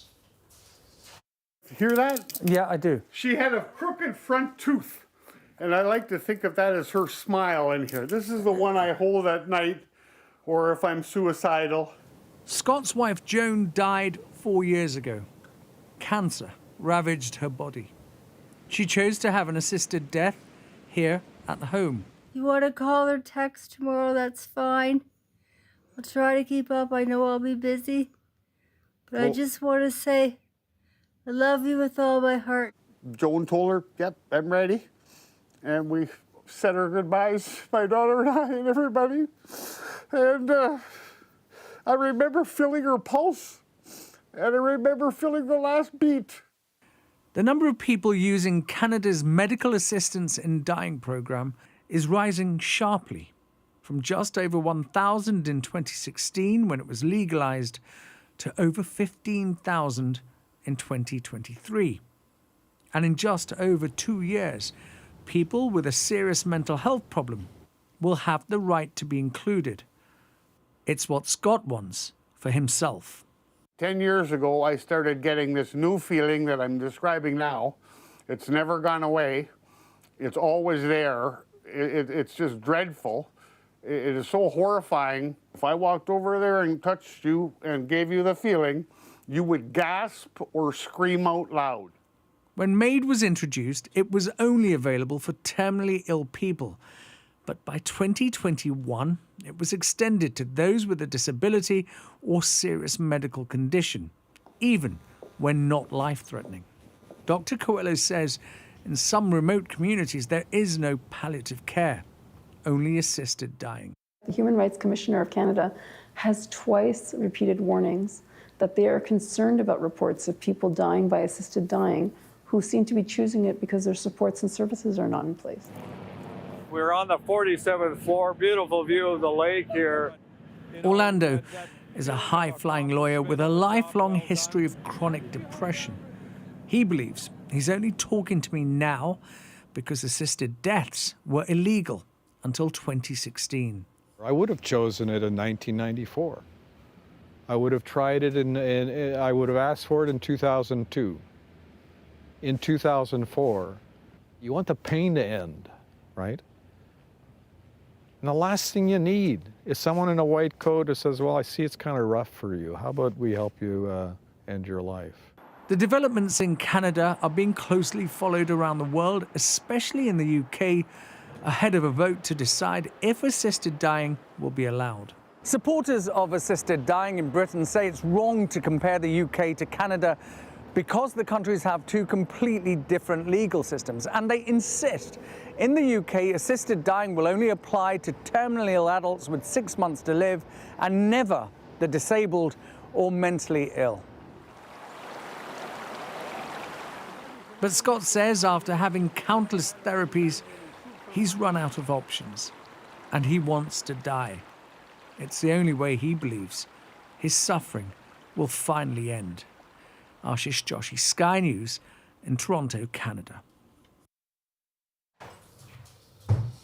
If you've been affected by the issues raised in this story, help is available from the Samaritans 24 hours a day. You can get in touch with them using the contact details you can see on our screen. Call 116 123 or email joe@samaritans.org. And there is a longer piece as well. There's a much longer film which is running on Sky throughout the day with more really compelling testimony from people who have been affected by MAID in Canada and really looking at how it might play into assisted dying, especially the debate when it takes place on Friday. Yeah, so as you were saying, this debate is dividing politicians. Some of the Labour grandees, including Gordon Brown, have now stepped in as well. Wes Streeting's got his view too. Yeah, absolutely. And I think on the other side, Lord Faulkner has now accused the Justice Secretary, Shabana Mahmood, of imposing her religious views on other people. That has made some people slightly uncomfortable in terms of the way he phrased that on Sky News. She's entitled to her opinion. It's a free vote. Well, exactly. It is a free vote. But his argument was that if you're making a decision on religious grounds, you shouldn't be making legislative decisions on religious grounds. You should be making legislative decisions on logical grounds, and religious decisions should be kept in your personal life. That was his argument. That hasn't gone down so well among many. I think that's a debate for us later on in the week. Go. Yes, thanks both very much indeed. Thank you. Still to come on The Breakfast Show for you here on Sky News Monday morning. Storm Bert sweeps through the UK, causing devastating flooding. We'll speak to a man in Wales who's been forced to leave his home.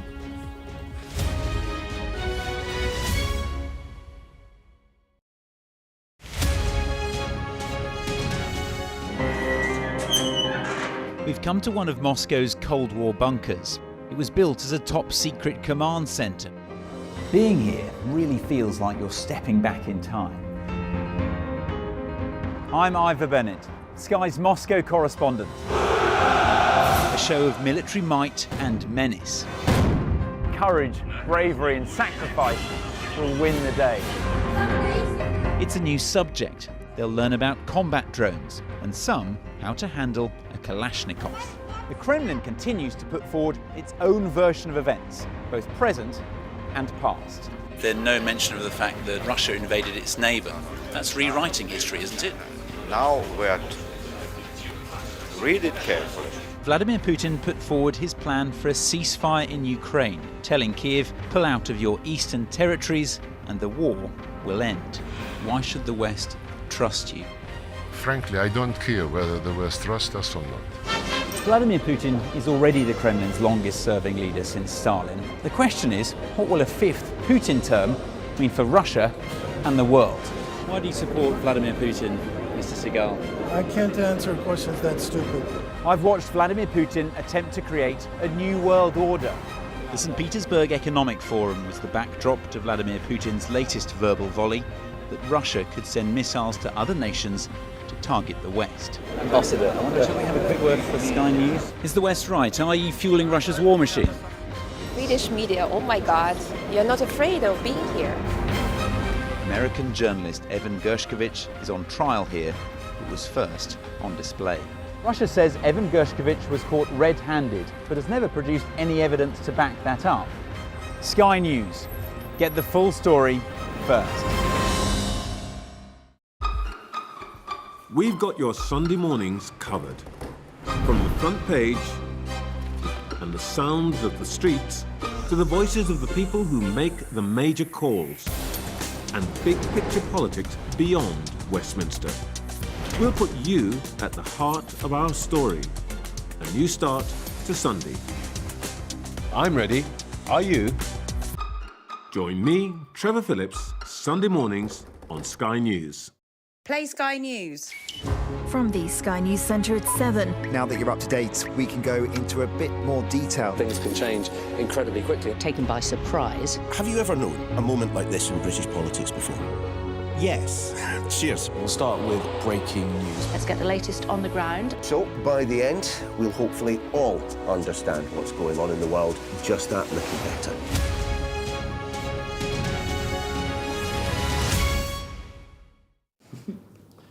Hello again, everybody. Welcome back to The Breakfast Show here on Sky News. Jack and Sam are here. I was just asking them how it is getting up every morning to provide us with everything we need to know with your podcast. Good. As long as there's lots of coffee in the machine, then it's fine. OK. Are you finding it OK? Yeah, just needs to be warm. I wish the heating was working at home. Oh, have you thought about paying your bills? Talk to me about the CBI.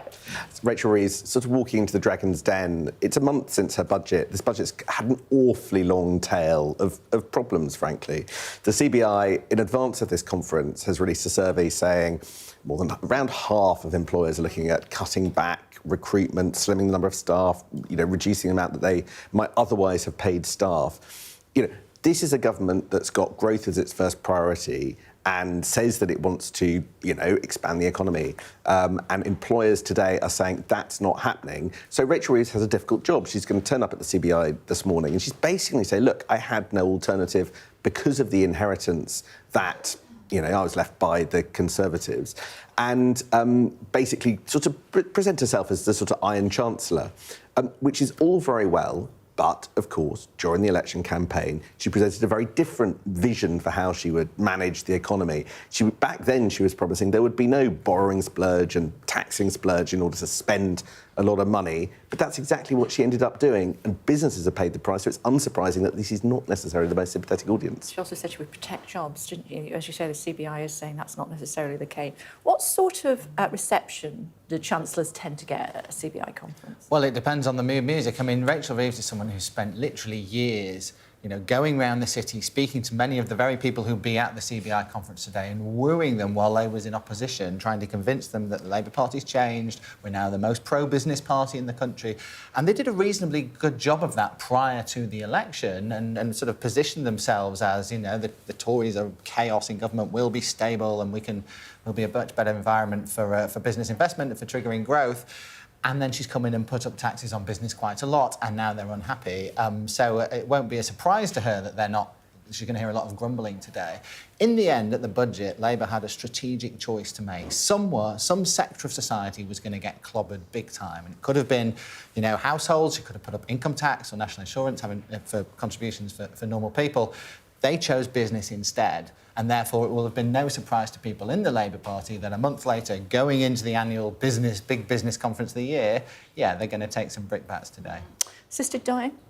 I mean, this is going to be a massive story all this week. You were just talking about some of the cabinet divisions and some of the criticism of cabinet comments. You had Shabana Mahmood come out over the weekend talking about the slippery slope and her fears about the Justice State. Secretary. She's the Justice Secretary. And of course, that is her remit, in part would be to deliver this policy if it happened, because the court service, High Court, would be where ultimately people would have to submit their applications to. And there'll be a couple of hours of a hearing, judges having to review every case that comes before it. When would we have the time to do that, ask the judges. But it's an enormously complicated issue that has ramifications, moral ramifications, but also practical ramifications, government spending ramifications. The debate on Friday and the vote on Friday is around the kind of broad principles of this bill, but that leaves lots of questions unanswered. I think that's why we've got hundreds of MPs who have not yet declared what they're going to do. Spiking, I spoke to Helen Whately for the Tories about drink and vape spiking, and she said it was something that they took very seriously. I did point out that the former Home Secretary thought it was very funny to say that he'd spiked his wife's drink previously, but she wanted to put that to one side. How seriously are both sides taking it? Well, they're certainly talking a good game on it, and Labour have made a commitment to massively reduce the violence and attacks on women and girls, and this is sort of one of the planks of that policy. And Keir Starmer's getting in police chiefs, he's also getting in people who work in what they call the nighttime economy, people that own hospitality venues and so on, to talk about how we can tackle it. But it's a very difficult problem to tackle, and it's very much, in the end, an operational matter for the police, whether they can get to grips with this. And of course, we've heard from police chiefs that they're struggling with funding, that they're struggling with all the different things that are being asked of them. And this is one more thing that they now need to prioritise. And I'm sure most people would say, rightly so, but there's no easy answers to it. And as I say, everything costs money. And we know how stretched the public services are. And what about welfare reform. We've heard from Liz Kendall, who's in charge for it as far as the government is concerned, say, oh, the Tories, you know, they didn't really care about you, we're going to do everything we possibly can. But there are 9 million people in this country who could be working who aren't. Yeah, this is a big priority for the government, at least they say it is. Tomorrow, Tuesday, we're going to see what they call a government white paper on this, which is like a first draft of legislation. It's sort of a bunch of ideas about how they're going to try and tackle this. And, you know, there will be some measures in there that some Labour MPs, find quite hard to come to terms with. But the government says they've got to get tougher on some of the people claiming welfare. They've got to try and find ways of getting people back into work, because it is holding back the economy and it's costing the country an awful lot of money and benefits bill. Talk to me about the podcast. It's like, for me, it's like Politico London Playbook, but as a podcast. It sets you up for the day. What's behind it for people who haven't? If you haven't heard, why not? But why should they listen?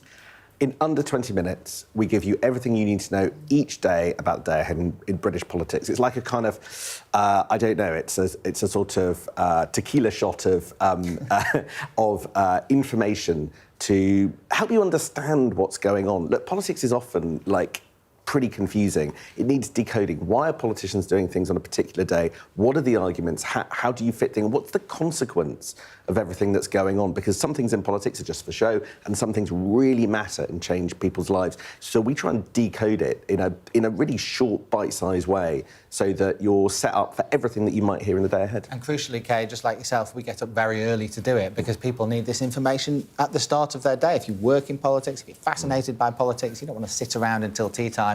You want to hear it at 7:30 in the morning, and that's when we put it out. And if you're really pushed for time, and this is weird, some people listen to it on double speed, so they can hear the whole podcast in 10 minutes. 10 minutes with him in a sort of squeaky voice going... That's ridiculous. I listen to it at lunchtime once I finish work, actually. It has to be said. But the team obviously listens so that we know what to talk about. It's going really well, isn't it? It is. We're doing well in the charts, and lots of people in Westminster listen. You get cabinet ministers reaching out, you get people in Downing Street talking about it. And criticising you on occasion. Absolutely. Moaning about... It's normally him, but moaning about what we've said that morning. Oh, I can't believe you said that about me. Outrageous. Do you start with a blank sheet? Yeah. I mean, at 5:15 in the morning, I open the new Google Doc and type "Hello and welcome to politics" and jacket sounds every morning. Fantastic. If you want to listen, here we go. There you go. That QR code on your screen right now. Listen to the latest episode of Our Politics at Jack and Sam's podcast with our Deputy Political Editor, Sam Coates, and Politico's UK Editor, Jack Blanchard.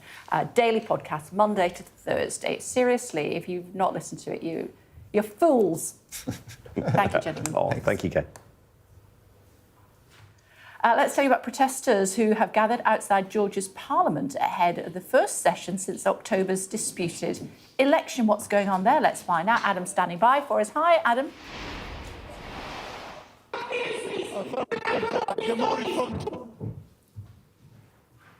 OK, 1 or 2 problems there, Adam. What we're going to do is just sort out those tech issues and come back to you in just a second or two. Forgive us for that. Usefully, we've got a break to sort that out, so do stay tuned for more, including a major incident has been declared in South Wales as Storm Bert continues to cause chaos. We'll speak to a resident whose home has been totally flooded.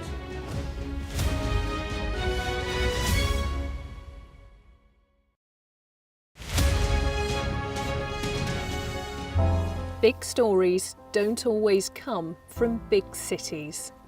I'm Lisa Dowd and I'm Sky's Midlands correspondent. You are not getting in this elevator, okay? The judge made it very clear that she could see no justifiable reason why Sakulas wasn't here facing British justice. I promised I would get him justice. Free, wherever you get your news. This is what they're up against. The wind is the really big problems. It is back-breaking work and the smoke is thick. It's been working well. Water levels are dropping, but no one knows what impact further rain will have. What would you do if this place wasn't open? This is the exact spot in Nottingham where their 19-year-old son, Barnaby Webber, lost his life. I just think it's so cruel and so harsh. It's really scary. We're terrified. In this community, I'm told that everybody knows someone affected by COVID. Hopefully this will be the last wave. Sky News gets the full story first. Change seems tantalisingly close in this corner of the UK. Wales was the first to introduce the plastic bag charge. It's legal to let go. Set the speed and take the hands off. It's almost driverless, but not quite. Hans is a highly trained police dog. The force is incredible.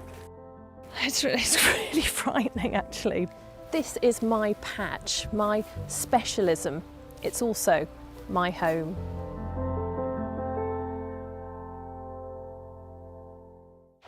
There's always more to the news than a headline. We want to discover, to delve a little deeper, to find out what's really going on.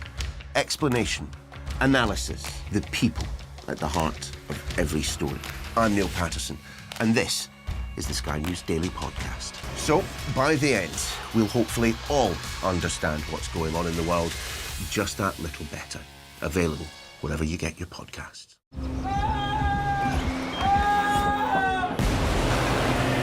The most significant day of this conflict. They keep telling us that they want aid. And this is what's left of it. Tanks, heavy vehicle. Why only in America? People want their country to work. You want a job in a normal life. Why are these homes empty? I want you to be honest with people. That has happened within minutes. Sky News, the full story first. Free wherever you get your news. Hi everyone, let's return to Storm Bert now, should we? And thousands of residents are counting the cost of the devastation it brought to parts of the UK. South Wales copped much of the worst of it, where flood warnings remain in place. This morning, let's get more, should we? Dave Jones lives in South Wales and had his home in Newport completely flooded. He's been kind enough to join us now. Hi. Thanks for joining us. I know you're at your sister's, I think, at the moment, Dave, aren't you? What happened? Well, we're back in our house now, actually. Oh, well done. Yes. So yesterday morning, I think it was about 8:30, 9 o'clock, I looked over the fence to my neighbour's house and could see that they were frantically moving things around. So I went round to help them lift furniture and so on and so forth. And then within the space of an hour, water started coming through the conservatory door, started coming through the front door of our house. So again, we were frantically trying to lift furniture off the floor, move appliances as best we could, and any electrical equipment up on the first floor. But the speed in which it happened was pretty extensive. What you can see on screen there probably took the best part of only about an hour and a half to get to that level in our property. I saw that you managed to lift up one of the sofas and prop it out of the water, sadly not with the other one. What's it like? What's it like now? So the water's gone. Luckily enough, we came back from my sister's yesterday afternoon, probably about 5 o'clock, and the water had left the property. So now it's a case of the mass clear up, really, lifting flooring, carpeting, and so on and so forth, and dealing with the insurance company. Has it happened before? It happened several years ago, yes, but speaking to the residents, it's not happened at this magnitude and this speed previously. So that is a bit of a concern. Yeah. How long is it going to take to fix it, Dave? I mean, Christmas just around the corner now, isn't it? Yeah, well, I think first and foremost, we're, odd to say, but we are the lucky ones. There have been people that have passed away, unfortunately.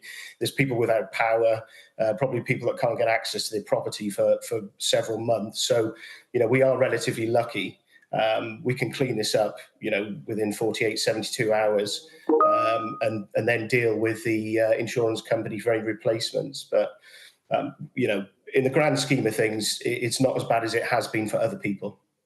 And how is the local community supporting each other? I know that you went, as you said, to one of the neighbours to help out, and this happened when you came back. But you're all pulling together, are you?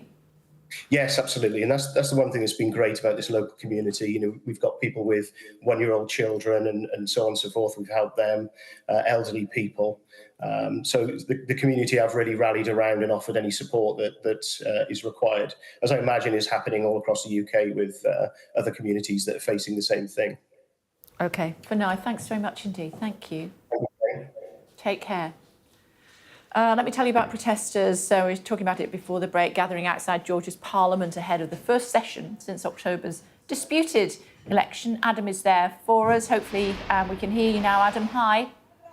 Yeah, I hope you can hear me because there's a lot of noise going on here, a lot of activity outside the Georgian Parliament building. Now, the people you can hear talking behind me, these are the speakers from the opposition who have gathered to say that this is an illegal, unconstitutional arrangement. What's happening is that inside that building, that's the Georgian Parliament, the new Parliament is meeting for the first time since an election about a month ago that has been widely derided as illegal, rigged. And that, a party called Georgian Dream won, despite the fact that going into the election, all the exit polls said that they would get maybe 40%. They got well over 50% of the vote. Now, that is a party that is bankrolled by a man called Bizina Ivanishvili, who is a billionaire, by far Georgia's wealthiest man. And he wants to move Georgia away from the path of trying to join the EU and, frankly, much closer to relations with Russia. The opposition, led by the president, Salome Zurabishvili, say that this is unconstitutional, it's bad for Georgia, it's bad for democracy. They say that this parliament shouldn't be recognised, but at the moment, all the signs are that the parliament will simply carry on and not listen to these protesters. OK, for now, thanks very much. Thank you. Hear me over the shouting. Storm Bert, goodness, were you affected? Not really, actually, beyond having to run out into the garden and secure down some of the furniture. But thankfully, you know, certainly my part of London wasn't too bad, and the trains that I took over the weekend as well, slightly delayed, but nothing too dreadful, nothing compared to what people in places like South Wales and up in the north, Northamptonshire, have had to deal with and will continue to deal with over the next couple of hours. And huge train disruption as well this morning. What about you, Murray? Not too much. I mean, the tubes were a mess over the weekend, but really can't complain in the grand scheme of things. I was watching Fraser, and those very familiar scenes in my home city of York kind of completely submerged yet again, and all of those wharfside pubs that are used to having the water right up against the windows. One gentleman was going to watch the football at his dad's house, took his baby with him and got stuck in the water. And he literally managed to smash the windows and get the baby out. There we go, just before the vehicle became fully submerged. We managed to track down Andre Randalls, who managed to save his son, Luca, and this is what he had to say. As soon as I've hit the dip, I'm straight into a puddle of water. I didn't really have time to react. And my car just started floating, and I rang the emergency services straight away whilst it was floating, but then saw water rising, and it just clicked in my head, I need to get me and my baby out of here safe. So I've worn down the window, climbed out, worn down his window, pulled him out, and the water was about chest high. And then, so I've carried him above my head to make sure he hasn't touched any of the water or anything to try and keep him dry and warm. To think that I could have actually lost them both makes me a bit emotional. Yeah, it's really scary. It's just a horrible thing to think about, isn't it? The water had messed up with the electricity in the car. I think now, like, would the windows have wound down? Would I have had to spend time trying to smash a window before the water got too high? It's scary to think about.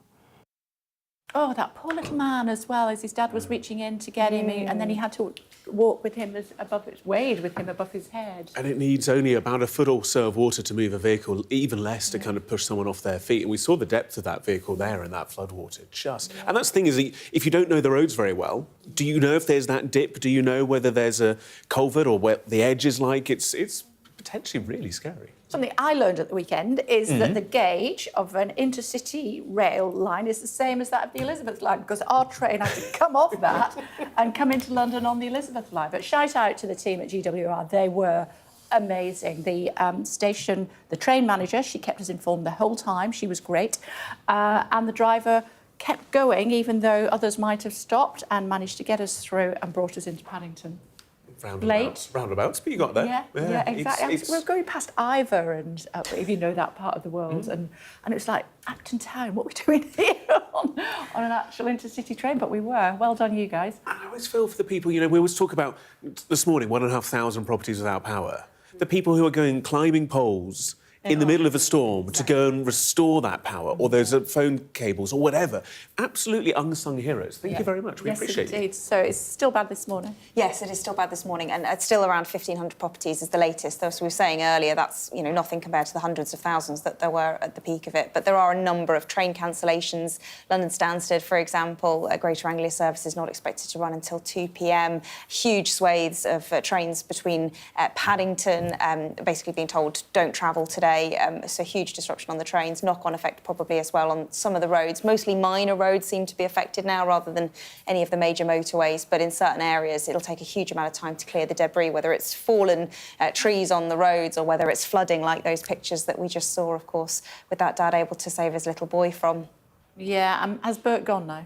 Sorry, stupidness, by the way. Stupidness. So Met Office are saying that really we're expecting the worst of it to fully clear by sort of Tuesday into Wednesday. So I think the weather's not going to be great for the next 24, 48 hours, but certainly the worst of it has passed. Still a yellow weather warning in place up in Scotland. That's for wind, high wind speeds expected, 50 miles an hour, maybe even 70 miles an hour in some coastal areas. And there's also still a flood warning in place for the River Nen in Northamptonshire as well. And that is serious. And actually the police there have been warning people, really saying, dial 999 in case of an emergency and keep yourselves and your family safe. Storm Bert, do you think there'll be a Storm Ernie? I know. If you know, you know. We're back in just a few moments' time with all today's top stories, including the very latest with the aftermath of Storm Bert. That to come in just a few moments' time. Do stay tuned, darling.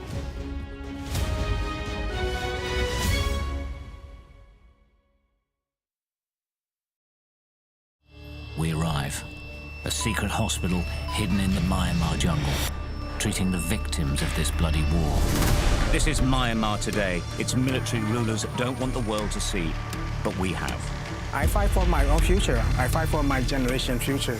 This is an actual crime. They don't care for that. Myanmar army is only a couple of kilometers away. So this is a major humanitarian disaster.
again, everybody. Welcome back to The Breakfast Show here on Sky News. It is 9 o'clock. Coming up on today's programme, the aftermath of Storm Bert, with risk to life warnings still in place in England and Wales. And there's major disruption still this morning for commuters. We'll bring you everything you need to know about your journey. Certainly will. And 40 years on, is Band-Aid starting to sound a little tone deaf? We'll debate the Christmas hit later in the programme. We certainly will. It's Monday, the 25th of November.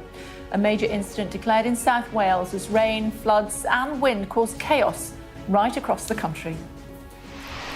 Residents make frantic efforts to protect their homes and their businesses. Anger amongst residents here in South Wales about a lack of warning about the floods as the clean-up operation begins. Fingers are crossed here in York that they have weathered the storm, but the River Ouse is 2 metres above its normal level and still rising. Also ahead, we hear from the MPs preparing for a historic vote this week on assisted dying. I have watched people die in hideous pain. I, in my 20s, watched my mother die with very little dignity or choice over how that was done. We'll bring you a special report from Canada on how the law works there. It's been called the assisted dying capital of the world. A former British soldier fighting for Ukraine is captured by Russian forces.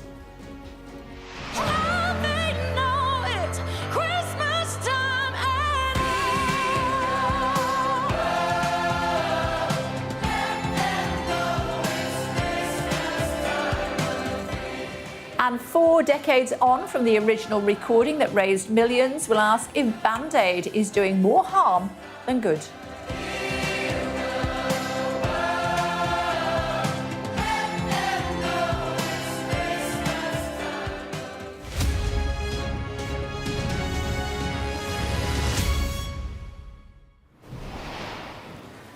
Good morning. Storm Bert brought rain, winds, floods and chaos to parts of the UK over the weekend. At least 4 people have been killed since the storm hit, and hundreds of homes and businesses have been devastated by flooding. And the chaos continues this morning with severe disruption on some railway lines. Let's get more, should we? Our correspondent standing by for us, Fraser, is at the River Ouse in York. Dan is in Pontypridd for us. Big problems there over the weekend. Dan, good morning. Yeah, morning, Kay. The scene here yesterday in Pontypridd was one of devastation. And as with all these things, once the water recedes, you've just got the mud, you've got the debris and people picking up the pieces. I was stood in this street here 4 years ago when Storm Dennis hit. And the residents do say, look, it's not as bad as back then, but they are very frustrated and very angry about not being given enough warning and enough alerts about this flood yesterday. The water came up to around here, and you can see many of the houses had to take their belongings out as the water gushed in yesterday morning. We spent yesterday afternoon here in Pontypridd speaking to the residents and the businesses who were impacted. The water flooded in faster than they could bail it out. Residents in the valley town of Pontypridd rallied together as emergency services responded to the devastation of Storm Bert. Many angry at what they feel was a lack of preparation. Put a flood defence in instead of a Harry Potter fence. Do your job, what we pay them money for. As you can see, National Resources Wales have just replaced the railings back again. He doesn't do anything. As soon as it goes, it comes in through there again. Nice. The council here declared a major incident on Sunday. Extra resource was deployed and rest centres set up nearby. A lot of people have only just repaired their homes after the last big flood in 2020. Now they're back to square one, but it's not just houses that have been ruined. Businesses have been destroyed here as well. For garage owner Gareth, his whole business has been lost overnight. Our drum's obviously gone over and the oil's spilt everywhere. Everything's coated in oil. Many of his customers' cars, now write-offs. But I'm gutted. Obviously, it's... How long is it going to take to sort it out, you mean? And I'm going to lose money either way, and do you know what I mean? And the time to take all it, I can't work on people's cars when I'm trying to sort all this out. It's devastating. It's not just Pontypridd affected. In North Wales, a body was found by police officers searching for a 75-year-old man who'd been walking his dog near the River Conwy. Across South Wales, flooding caused landslides and swept cars away. Well, we certainly knew Storm Bert was coming, so there was an amount of preparation. But when you get the kind of enormity of rain that we've had over the past few days, and it's still coming down, then we've got to recognise that it is going to be difficult. There are still hundreds of flood warnings in place across the UK. As Storm Bert moves on, its impact may be felt for days to come. That's the scene of devastation here yesterday afternoon. And as I say, it's all about the clean-up operation now and people counting the cost. Let's chat to one of the residents, Paula Williams. Your house here flooded right opposite the River Taff here, and you had to rip out all your carpets, right? Yeah, all the carpets. Possibly lost the furniture again. This time we managed to get more people together though, so we got most of our stuff upstairs this time. But just had lack of warning yet again. This is your anger, because you were showing me your text messages that you get, the alerts. And we had the first alert came through at 10 a.m. on Saturday morning, and the river level was lower than where it is now. So, you know, we knew it was going to keep raining, so you just keep an eye on things. Later on in the day, we had no warning, but when we know the river is likely to go, we keep an eye on the levels and things. And before we went to bed on Saturday night, the river levels were starting to drop, so we just assumed the worst was over because the alert was given for Saturday night. So we just sort of like assumed the worst was over. It was then at around 7:25, we actually had a neighbour come in hammering on outdoors to move the cars because the river had broken its banks. And 10 minutes after that, or 7:41 I believe, the message came through from Floodline to say, you know, flood warning. Well, that's 10 minutes too late. In fact, it's probably half an hour, 40 minutes, maybe an hour too late. It should have gone off a lot sooner than that, just to give us time, even if they don't think it's necessarily going to burst its banks, just to give us time to get out of bed, to keep an eye on it, to keep things, you know, to be able to do something. Natural Resources Wales, which is in charge of those alerts here in Wales, say they are going to carry out a review. What do you think about that? If it's the same review they did in 2020, then it's pointless, because they did exactly the same review in 2020, and learning from experience, they've learned absolutely nothing, because the alerts didn't come through again, or at least they came through this time. 2020 they didn't come through at all, but they came through at the wrong times. They've come through at the wrong river levels. I don't know how else how they can get this so wrong all the time. And just briefly, Paula, you've been here 20-odd years, you've seen flooding. How does this feel to have to repeat this process, to rip out the carpets again? Angry, really, especially when we explained to NRW and MPs and everything last time exactly what had gone wrong last time. And 4.5 years, well, almost 5 years later, nothing's been done about it in this area. Paula, thanks for chatting to us. I really appreciate it. I know you've got a clean-up operation to go. You see this tractor's just arrived here, going to try and clean up some of this mud and debris. There's still 2 severe flood warnings in place in Wales, over in Monmouthshire in south-east Wales. I think the warnings are going to go. The weather is holding and the levels are dropping on the rivers. Simply now, it is just people trying to rebuild their homes and counting the cost. OK, thanks. Let's go up to York as well, should we? Fraser, standing by, as I said, on the banks of the River Ouse, breathing a sigh of relief this morning so far, but the river level's still rising?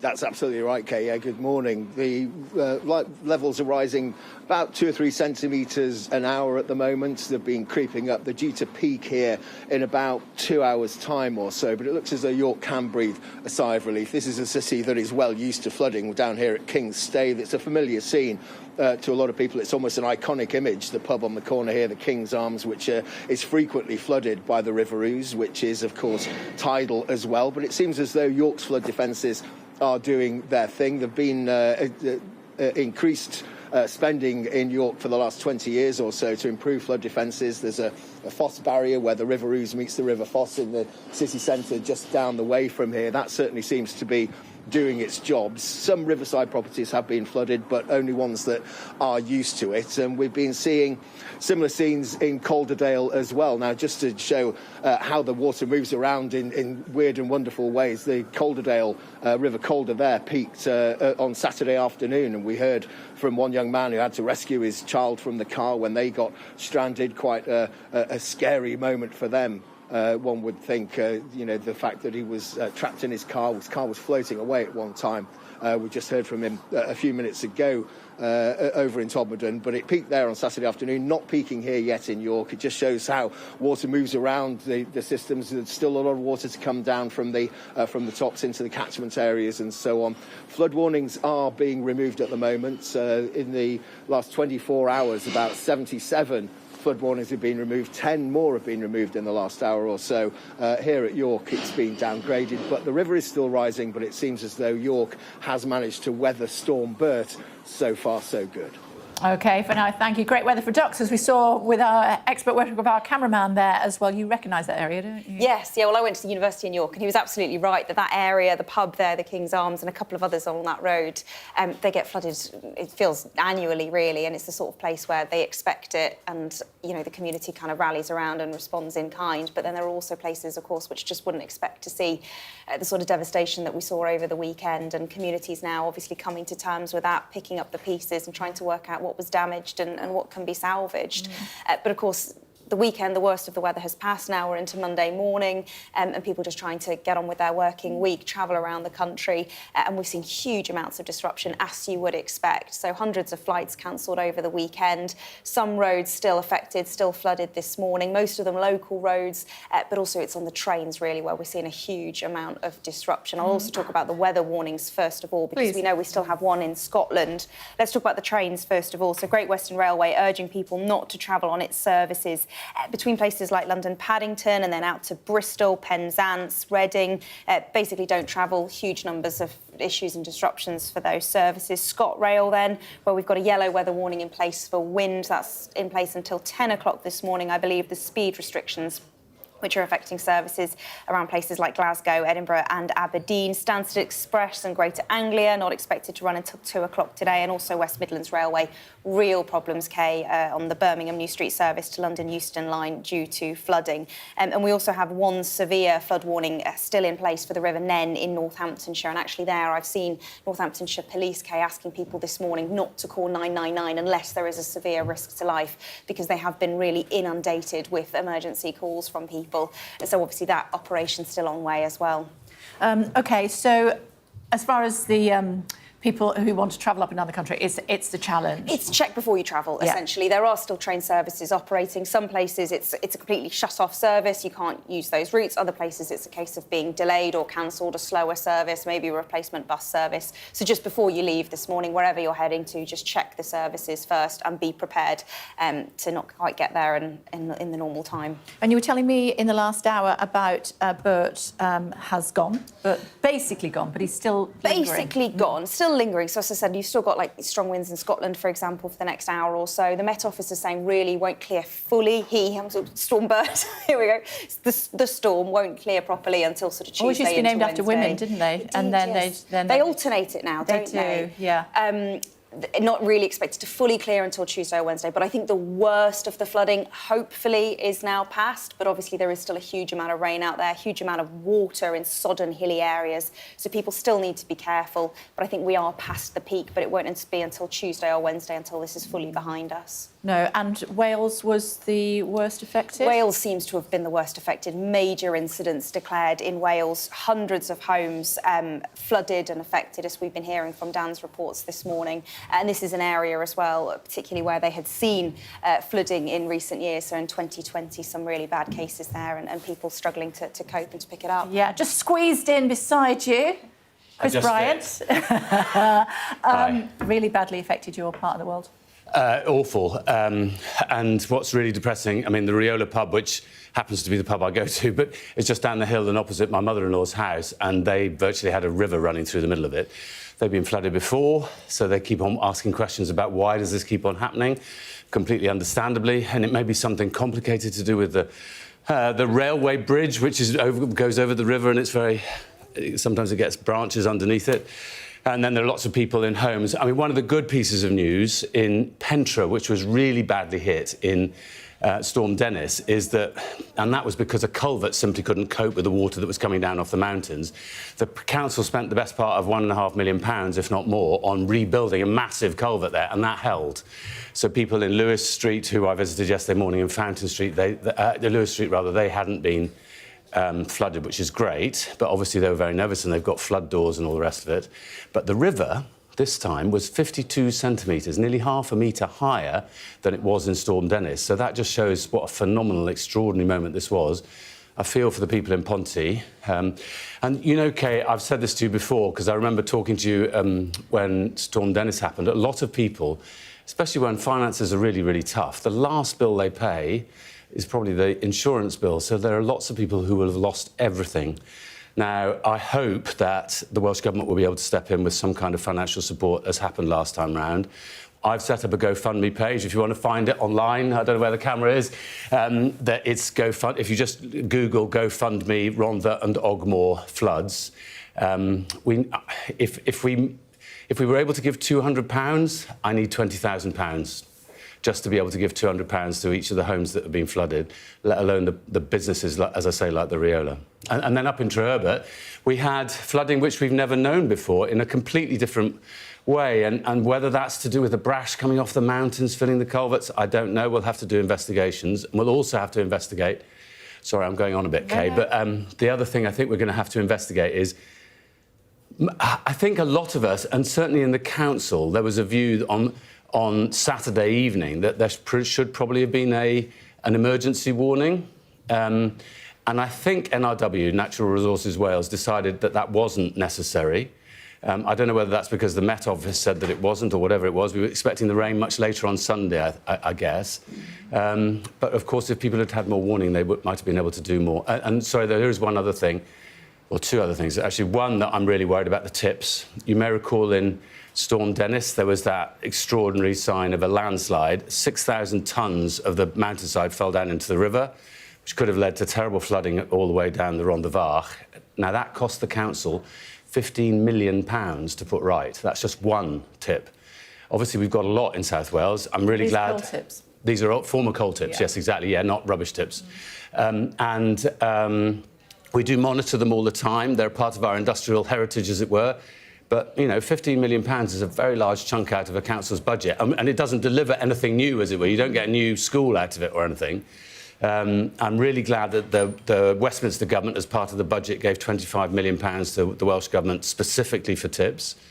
But obviously we've got to monitor all of them, because when this very heavy rainfall comes, sometimes it's a few days later that you see the real troubles. We've seen the tragedy that... Oh, sorry, Kay, there is one other thing. I said there were two, and I was right. There were two. The other is in the top half of the Rhondda Fawr, so Treherbert, Treorchy, down to Tonopandi. We've also got a problem with the water. So Welsh Water have issued a boil water alert, so everybody's meant to boil their water before drinking it. And I know that provides complications for families with young kids, because of whether or not to go and get bottled water, which isn't very good for young kids, as I understand it. But these are all the problems that are facing a community which struggles financially at the best of times. Sure. Rachel and I were talking actually before you came on the set about the warnings that were issued, and some warnings were issued, weren't they? But it was about whether or not it was too late. Yeah, absolutely. And I think there were concerns both around some people have raised issues around whether or not it should have been upgraded as a weather warning in and of itself. So that's starting from the Met Office. So that's about what the council and the local authorities get. But then it's also about the schemes that then are in place to text residents or to email them or to go into local communities and say you need to be careful. And there's real concerns about that this morning, isn't there? Yes. Well, and especially we rely on digital services. And I'm the telecoms minister, and I know that digital services aren't necessarily available to everybody. And if you're not wealthy, you might not be able to afford the kind of phone that would get that information to you. But yes, the leader of the council, Andrew Morgan, said yesterday that he was concerned about whether the right amount of information had been given out in sufficient time. Though, you know, as I say, when you see the horrific scenes in Pontypridd, which in many ways has had the worst of the lot, because all the water comes down from the Rhondda straight into and from other valleys as well. Mountain Ash also terribly affected, straight down into Ponty. It does, all the money that we do spend, and these are local authorities who've been really cash-strapped for the last 14 years, really struggled even to provide basic services financially. We sort this bit out, and then the water comes through here. There's one bit in Britannia where I was out with people yesterday, and where the fire brigade had to evacuate quite a lot of people. And there was one poor old lady who hasn't got anywhere else to go, so she was just being moved upstairs. And thanks to the emergency service, they've done an amazing job, and the council services over the weekend. But the council had actually increased the size of the wall by the river, but that wasn't enough because it came through another corner where there's a fence, and which previously hasn't been the problem. And then you've got the questions about whether the pump was working, whether it was switched on time. Is the worst over for now? It feels as if the worst is over now. I had to get back to London, so because I've got a whole series of meetings today in the department. But as I was leaving yesterday, and of course all the trains are a complete mess. There's a WhatsApp group for MPs trying to get to Parliament today for important votes, and that's the least of it, to be honest. But there'll be lots of people in the Rhondda worrying how they're going to get into work today at all. Then, of course, people still messing up. So we say the worst is over, but for many families, they'll be going, right, we're taking the sofa off to the tip, but I have no idea how we're going to be able to afford a new sofa. And a few weeks ahead of Christmas as well, and the long-term impact for these families and mental health and everything else in these communities must be dire. All of that. Years later. And thank God that Rhondda is a very supportive community. I mean, there were Labour councillors out yesterday carrying sandbags from the depot because some of the council's lorries and vans were flooded as well and couldn't work. So they were taking sandbags to families who really needed them. I remember last time people made their own sandbags with pillowcases. That's the word. Thank you. And the problem there was that sometimes those burst, and then a week later you had the drain full of sand, and then you had a further round of flooding. So I really don't want to say that the worst is over. I know that we're going to have to try and raise as much money as we possibly can for individual families who are really, really going to be struggling in my patch. So if anybody has a spare £1,000, you just have to go GoFundMe, Rhondda and Ogmore floods. I'd be really grateful. If we could get to £20,000, we'd be able to give to £200 to everybody who I think has been affected. Put it on the Twitter feed as and when we clip this up. So thank you very much. Thank you. Thank you. Let me tell you about a former British soldier. He's been captured by Russian forces while fighting for Ukraine. In a video posted online, he identifies himself as James Scott Rees Anderson. Let's get more, should we? Ivor standing by for us. What happened, Ivor? Morning. Morning. So these are unconfirmed reports at the moment, Kay. All we have to go on really is this video that emerged last night on Telegram, posted by pro-war Russian accounts. It shows a young bearded man in military clothing. He's speaking in English with a British accent. And as you say, he gives his name as James Scott Rees Anderson. Now, he says he formerly served in the British Army and that he signed up to fight in Ukraine's International Legion. He appears to have his hands tied behind his back in this footage, and at one point he actually appears with tape over his eyes. We're unable to independently verify it, so there's lots of questions around it, like where it was filmed, when it was filmed, who by. But it's being reported here by Russian state news outlets that he is a British mercenary who was fighting for Ukraine when captured by Russian forces in Russia's Kursk region. That is where Ukraine, of course, launched their surprise incursion in August. And they're trying to hold on to territory. Unclear what happens now to him, probably some kind of court appearance at some point. And according to the Foreign Office, we've heard from them, they are supporting the family, they say, of a British man following reports of his detention. No comment from the MOD, though. OK, for now, thank you. Gareth here. Other stories? Yes, bringing up to speed on some of the day's other stories now. The spiking is set to be made a specific criminal offence for the first time in England and Wales. 10,000 bar staff will also be trained to spot telltale signs as part of government efforts to tackle violence against women and girls. Earlier, the Home Office Minister, Jess Phillips, told us she wants perpetrators to be held accountable. If somebody purposefully seeks to harm someone else, humiliate them, cause them distress, and even to, immobilise them for other crimes, that very severe punishments need to be meted out. The UK's most prominent business groups is warning that tax rises announced during the recent budget will hit businesses rather than encourage growth. Speaking at a conference later, the head of the Confederation of British Industry is also expected to urge the Chancellor to slash red tape across a number of industries. Just a warning to you that the next story contains images that may be distressing to some viewers. This is because Sky News has obtained footage of the moment that a DHL cargo plane crashed near the capital of Lithuania, killing at least one person. You can see the aircraft going down in the background of that shot. Well, the plane crashed into the side of a house, killing at least one person. The flight from Leipzig, Germany. The cause of the crash still unknown. Davina McCall has shared her first video since her brain surgery for a tumour, revealing details of her slow recovery. The presenter was diagnosed with a benign but very rare tumour and thanked her fans and close ones for their support. Mad. It's just really nice to be back home. I'm on the other side.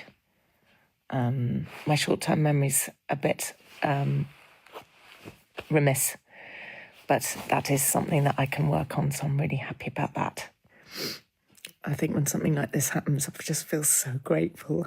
I've always been grateful. I've been really lucky in my life, but I feel unbelievably grateful right now. So thanks for everything, all of you. I'm on the mend, I'm resting, I'm sleeping loads, and I feel really good. I just feel very lucky. Still to come on The Breakfast Show for you here on Sky News, going to be marking 4 decades of Band-Aid and discuss whether it's doing harm as well as good.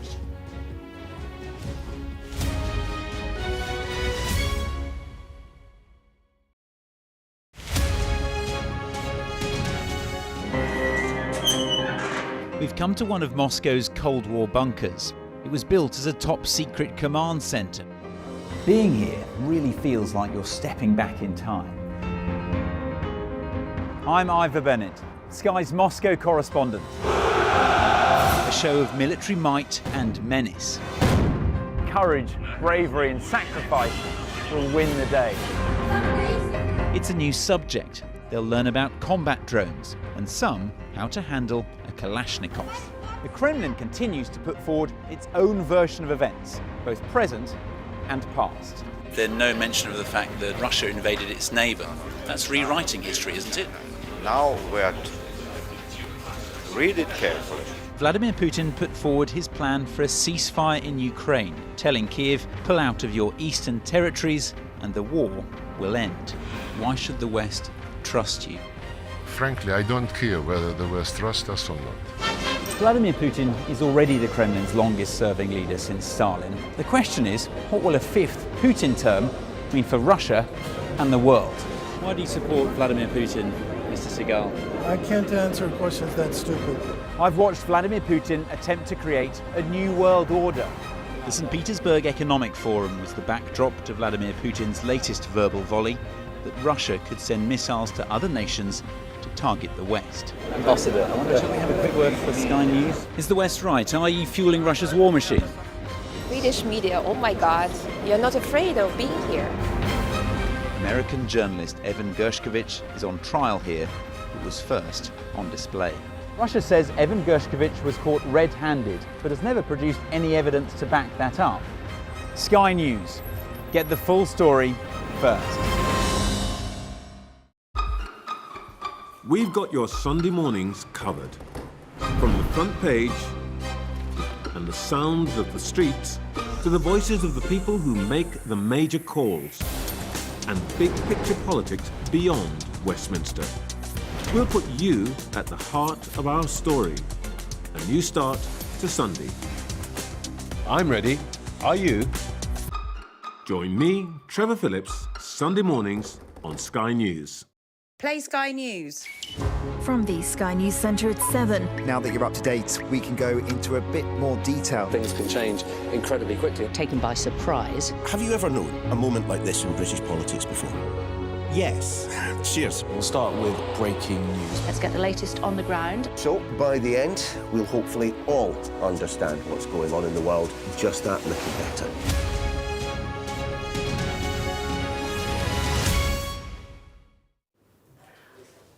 Hello again, everybody. Welcome back to the Breakfast Show here on Sky News. I want to tell you about MPs. They're preparing to vote this week on whether to legalise assisted dying. Earlier, I spoke to two MPs on different sides of the House, Helen Whately from the Conservatives and Labour's Jess Phillips. I mean, I have watched people die in hideous pain. I, in my 20s, watched my mother die with very little dignity or choice over how that was done. My family are currently going through a particular issue around somebody who is terminally ill and how we manage that best for her children. I just fundamentally think that a person has the right to make those choices. I'm looking at the legislation really carefully. I find it a very difficult decision for me as a Member of Parliament, where on the one hand, I want people to be able to have a choice.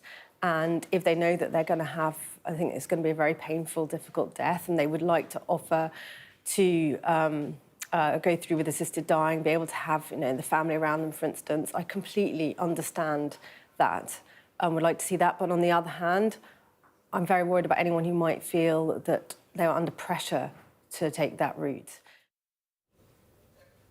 And the vote is on Friday?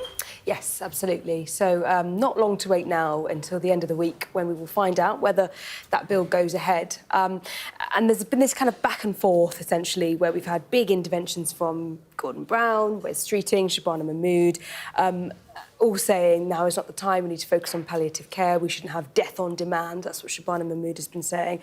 On the other side, they've been criticised for being potentially too interventionist in this debate, and it's turning a little bit sour at the moment. But we'll have to see. It feels slightly too close to call for now, but we'll have to see how it plays out.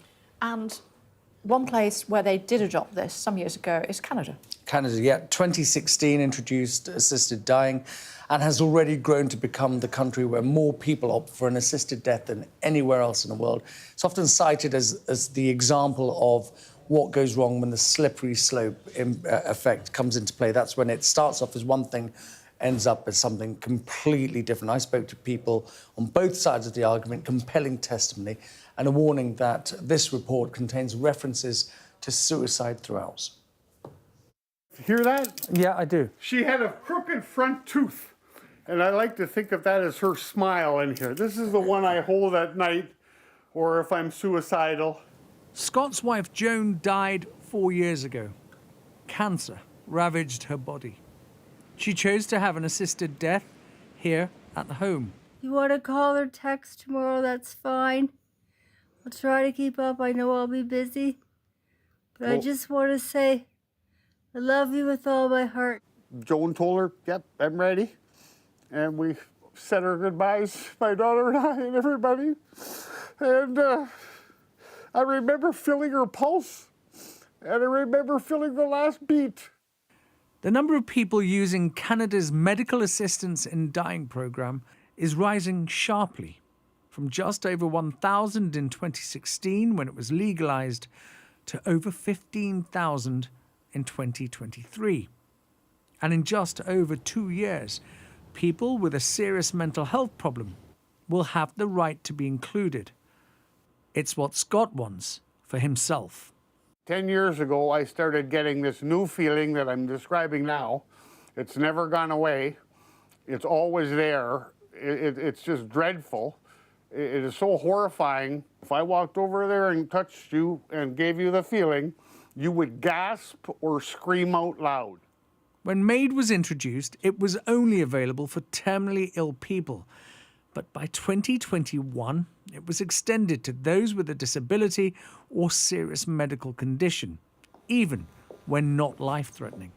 Dr. Coelho says in some remote communities there is no palliative care, only assisted dying. The Human Rights Commissioner of Canada has twice repeated warnings that they are concerned about reports of people dying by assisted dying who seem to be choosing it because their supports and services are not in place. We're on the 47th floor, beautiful view of the lake here. Orlando is a high-flying lawyer with a lifelong history of chronic depression. He believes he's only talking to me now because assisted deaths were illegal until 2016. I would have chosen it in 1994. I would have tried it I would have asked for it in 2002. In 2004, you want the pain to end, right? And the last thing you need is someone in a white coat who says, well, I see it's kind of rough for you. How about we help you end your life? The developments in Canada are being closely followed around the world, especially in the UK, ahead of a vote to decide if assisted dying will be allowed. Supporters of assisted dying in Britain say it's wrong to compare the UK to Canada because the countries have two completely different legal systems, and they insist in the UK assisted dying will only apply to terminally ill adults with 6 months to live and never the disabled or mentally ill. But Scott says after having countless therapies, he's run out of options and he wants to die. It's the only way he believes his suffering will finally end. Ashish Joshi, Sky News in Toronto, Canada. And if you have been affected by the issues raised in this story, help is available from the Samaritans 24 hours a day. You can catch them, get in touch if you'd like to, 116 123. Email Joe without the E, joe@samaritans.org. And you can watch the full report from Ashish, the UK Tonight, 8 o'clock this evening. Scan the QR code on your screen right now. Still to come on The Breakfast Show, is Band-Aid starting to sound a little tone deaf? We debate the merits and possible harms of Do They Know It's Christmas?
Hello again, everybody. Today marks 40 years since the release of Band-Aid, but 4 decades on, is the song doing more harm than good?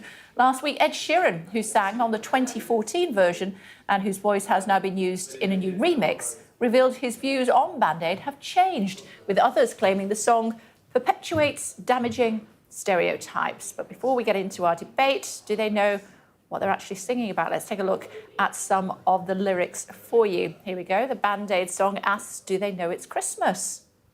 But Ethiopia actually adopted Christianity in AD 325, making it one of the first places to do so, 250 years ahead of the UK. So yes, they do.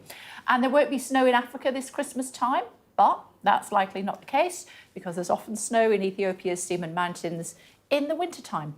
And where nothing ever grows, no rain or rivers flow, well, Africa's Nile and Congo rivers are, in fact, respectively, the longest and deepest on Earth. Or are we just being a little bit pedantic? Anti-racism activist Iman Aiton alongside music journalist David Sinclair are here. Your thoughts, first of all. Good morning. Hello. Hi.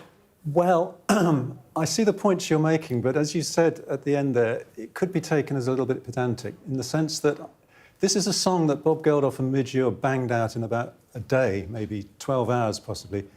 And there's such a thing as poetic license, I guess. I mean, I don't think they were fact-checking the lyrics as they wrote them. You know, they were just trying to find rhymes a lot of the time, I expect. Yeah. And also to just create an image, an idea, a sense of the problems that they were addressing at that point, or that they wanted the song to address. I mean, the song was written, obviously, at Christmas time for a Christmas project, and it was reflecting the terrible trials and horrific scenes that they'd been looking at on the TV at that time of a particular part of Ethiopia at that time in the middle of a civil war and a drought. So obviously it was a poetic attempt to project some of those images and to contrast it, if you like, with the Christmas spirit, you know, the Christmas idea that we have here in the West, if you like. So I don't know how hard they thought about it. You know, it's a song they wrote very, very quickly, and they've now had to live with it for 40 years. You know, we've all had to live with it for 40 years. Precisely, that's my issue, David. You know, and how many of those kind of, how many of the songs and the ideas, if you like, of the 80s really stand up now, 40 years later? You know, you're judging it in a different context at this point. Precisely.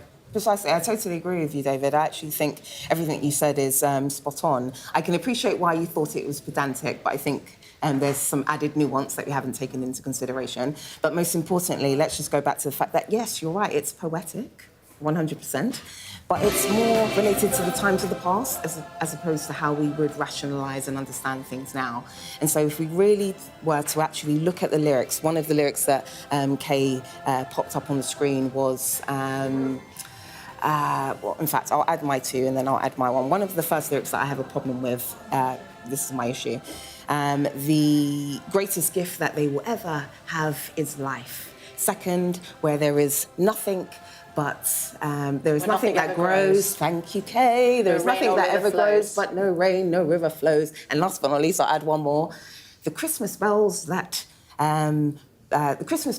ring there are the clanging chimes of doom. I kid you not, that is one of the lines. Okay. And so this is the issue. The lyrics are outdated, or sorry, rather antiquated, inaccurate, because they generalise in regards to the whole entire continent as opposed to being very specific about the countries that they are actually trying to help. You spoke about it. They spoke about Ethiopia, they spoke about Sudan, and yet they keep talking about Africa. But they knocked it out in less than a day, and they raised 140 million. But yet we're here 40 years later, so surely Lord Bob Geldof should be willing to change the lyrics, to move with the times, and to accept the fact that they are antiquated, inaccurate, because they generalise and therefore they're deceptive. And he should also take in consideration that many people have had criticism from 1984 up until now. And so this is my issue, the fact that Lord Bob Geldof will not change the lyrics. I have no issue with giving. I have no issue with Band-Aid. The lyrics are antiquated and need to be changed. Well, to be fair, Iman, the lyrics were changed. In 2014, Emily Sandé was invited to sing on that version of the song, and she did make some changes to the lyrics. May I interject? No. Go. Okay. You can in a sec. Go on. You're right. And Again, Bob Geldof, she talked a lot about the same things that you're talking about, that she said that she found some of the lyrics to be misleading and misrepresenting, in a way, of what Africa as a whole was like. And it was obviously relating to much more specific time and period and area. And place, exactly. So she did change some of the lyrics, and Geldof went along with it. She was still frustrated. She wasn't exactly happy by the end of it, but she was happier. And I think there was an element of compromise in that. 10 years later? 10 years later, Geldof has, you know, you could make it like strictly speaking, he should have asked Ed Sheeran if he wanted to be on it and all the rest of it, you know. He absolutely should. But Geldof, the whole thing has been very much a visceral, spontaneous. The whole thing that Geldof is known for is his very sort of blunt and undiplomatic manner, if you like. He's just, you'll all remember him on the TV. Give us the effing money. You remember that on the live broadcast, and that has always been his thing of. The detail, in a way, is secondary to the result that he's trying to get. And I would argue that's where you are incorrect. The detail is incredibly important, and I think that's where this nation is going awry. We forget the fact that it's a generalisation in terms of an entire continent. It's not an homogenous group. There are 54 countries in Africa, and they were actually trying to help Ethiopia and Sudan, which are 2 out of the 54. It also perpetuates stereotypes and hierarchy in terms of the verses that we've already seen on the screen, courtesy of Kay. And last but not least, it also affects the pride of black people. We have grown up with these lyrics over 40 years. Thank you. We got there in the end. Thank you. 40 odd years. Millions of people, black and white, have been impacted, have absorbed this information, and it has affected the pride and self-esteem of black people in this country that identify as ethnically African, because they see images of swollen bellies and flies in their eyes, of black skin, and they also hear the lyrics like, I don't want to repeat myself because you've already put it on the screen, but you get my drift. Guys, we're out of time. Thank you. That was really interesting. Thank you very much indeed for joining us. Always appreciated. You've probably got your thoughts as well. Do let us know. You can tweet us directly if you would like to. Coming up, joined by the Traitors star who's walked more than 1,200 kilometres for charity. But why? Stay tuned and find out.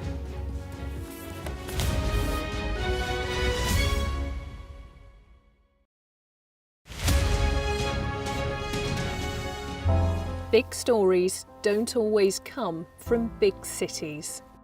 I'm Lisa Dowd and I'm Sky's Midlands correspondent. You are not getting in this elevator, okay? The judge made it very clear that she could see no justifiable reason why Sakulas wasn't here facing British justice. I promised I would get him justice. Free, wherever you get your news. This is what they're up against. The wind is the really big problems. It is back-breaking work and the smoke is thick. It's been working well. Water levels are dropping, but no one knows what impact further rain will have. What would you do if this place wasn't open? This is the exact spot in Nottingham where their 19-year-old son, Barnaby Webber, lost his life. I just think it's so cruel and so harsh. It's really scary. We're terrified. In this community, I'm told that everybody knows someone affected by COVID. Hopefully this will be the last wave. Sky News gets the full story first. Change seems tantalisingly close in this corner of the UK. Wales was the first to introduce the plastic bag charge. It's legal to let go. Set the speed and take the hands off. It's almost driverless, but not quite. Hans is a highly trained police dog. The force is incredible. It's really frightening, actually. This is my patch, my specialism. It's also my home.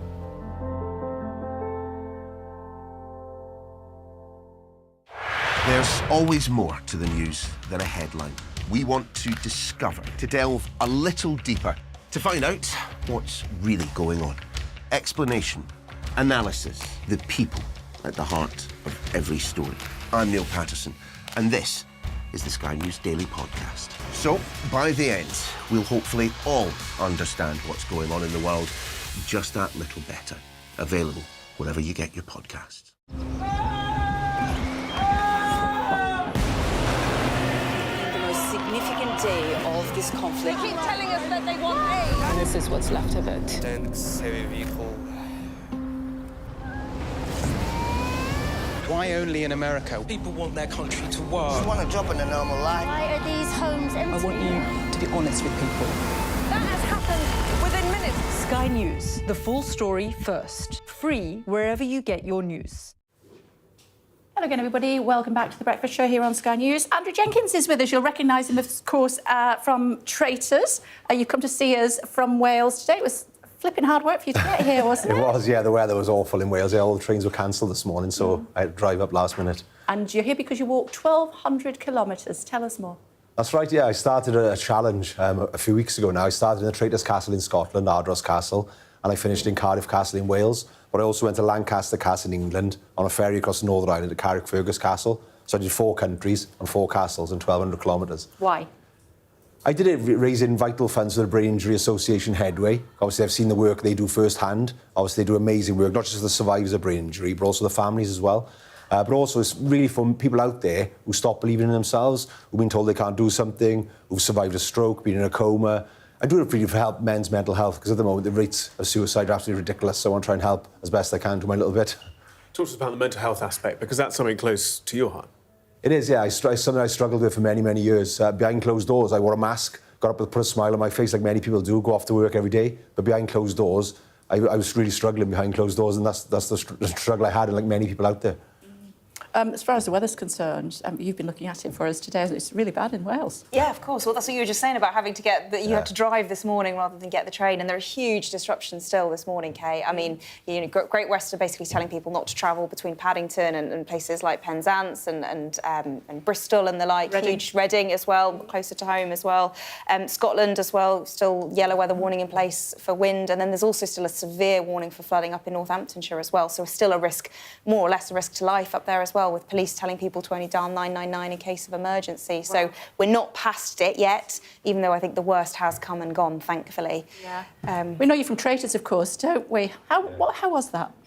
I loved it, to be honest, and it was a really enjoyable experience, and something I'll never forget, really. And I went on there. Like, the only reason I went on the show really was to get a platform to help reduce, help men's mental health and that sort of thing. Get the platform I got now, to be honest. Been busy this weekend for you, hasn't it? Yeah, a busy weekend at the box office, particularly if you take the ratings for Wicked, which of course came out last week. People were questioning whether or not they were going to have a big sort of Barbenheimer moment. Glicked, they were calling it. Gladiator 2 combined with Wicked.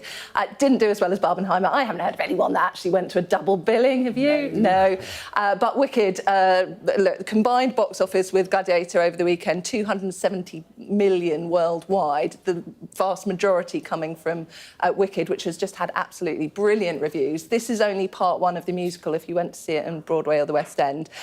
2 hours 40. Oh, stop. For the first half. Yeah, so I mean, you have to have stamina. But the reviews have been brilliant. Yeah, absolutely. So I believe. And not brain trauma, but certainly we can talk about what's happened to our girl. Yeah, Davina McCall, there's been such an outpouring of emotion. Have you seen this story? Her. Yeah, announcing that she had a benign tumour that needed operating on. We hadn't heard from her since she made the announcement. She has now posted on social media. She's had the surgery. She said she's on the mend. She said she's starting to feel like she's on the other side of things. Should we have a quick listen? Absolutely.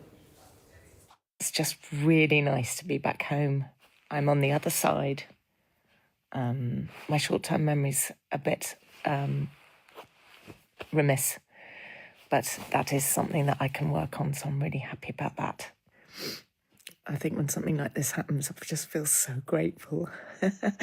I've always been grateful. I've been really lucky in my life, but I feel unbelievably grateful right now. So thanks for everything, all of you. I'm on the mend, I'm resting, I'm sleeping loads, and I feel really good. I just feel very lucky.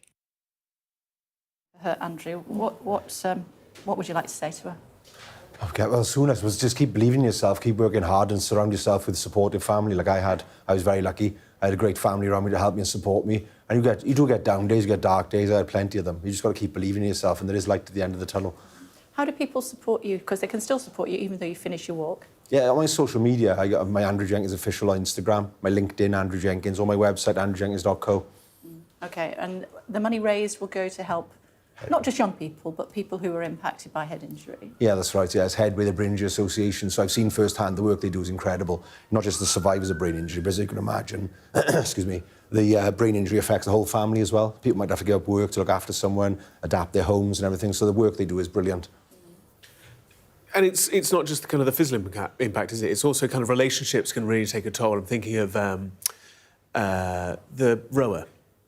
Oh, James Cracknell. James Cracknell, and the impact that's had on his family. He's an ambassador for Headway, yeah, he's an actual ambassador. Yeah, he left a message for me when I did my challenge, lovely guy. Yeah, he's a great guy. What did he say? Just, yeah, a really supportive message, you can do it, and yeah, it was really nice, man. I did, yeah, it was really good. What's the plan next? And lots of things. I just want to help. My passion now is about helping men with their mental health and things, not just men, women as well, but men especially. And I want to work in that area. I do lots of keynote talks, workshops around, mental health and that sort of thing. So that's what I want to do now. That's my passion. OK. And we've got... Is there going to be a celebrity Traitors? Do you have any insight? Can we get Kay on it? So. Yeah. I know there is a celebrity Traitors, but that's all I'm going to tell you about this. It's good to see you all. Thank you very much. Thank you. Thanks for coming in. Cheers, we really appreciate you coming all this way. And they can find you on a GoFundMe as well, or? It's GiveStar. It is the actual platform that uses GiveStar. Yeah, fantastic. GiveStar. Brilliant. And the money goes not just to men, but especially to men who are suffering from traumatic brain injuries. Thank you all. That's it from us. If you're travelling today, be aware of Storm Bert, and we will see you in the morning. Have a great day. Keep safe.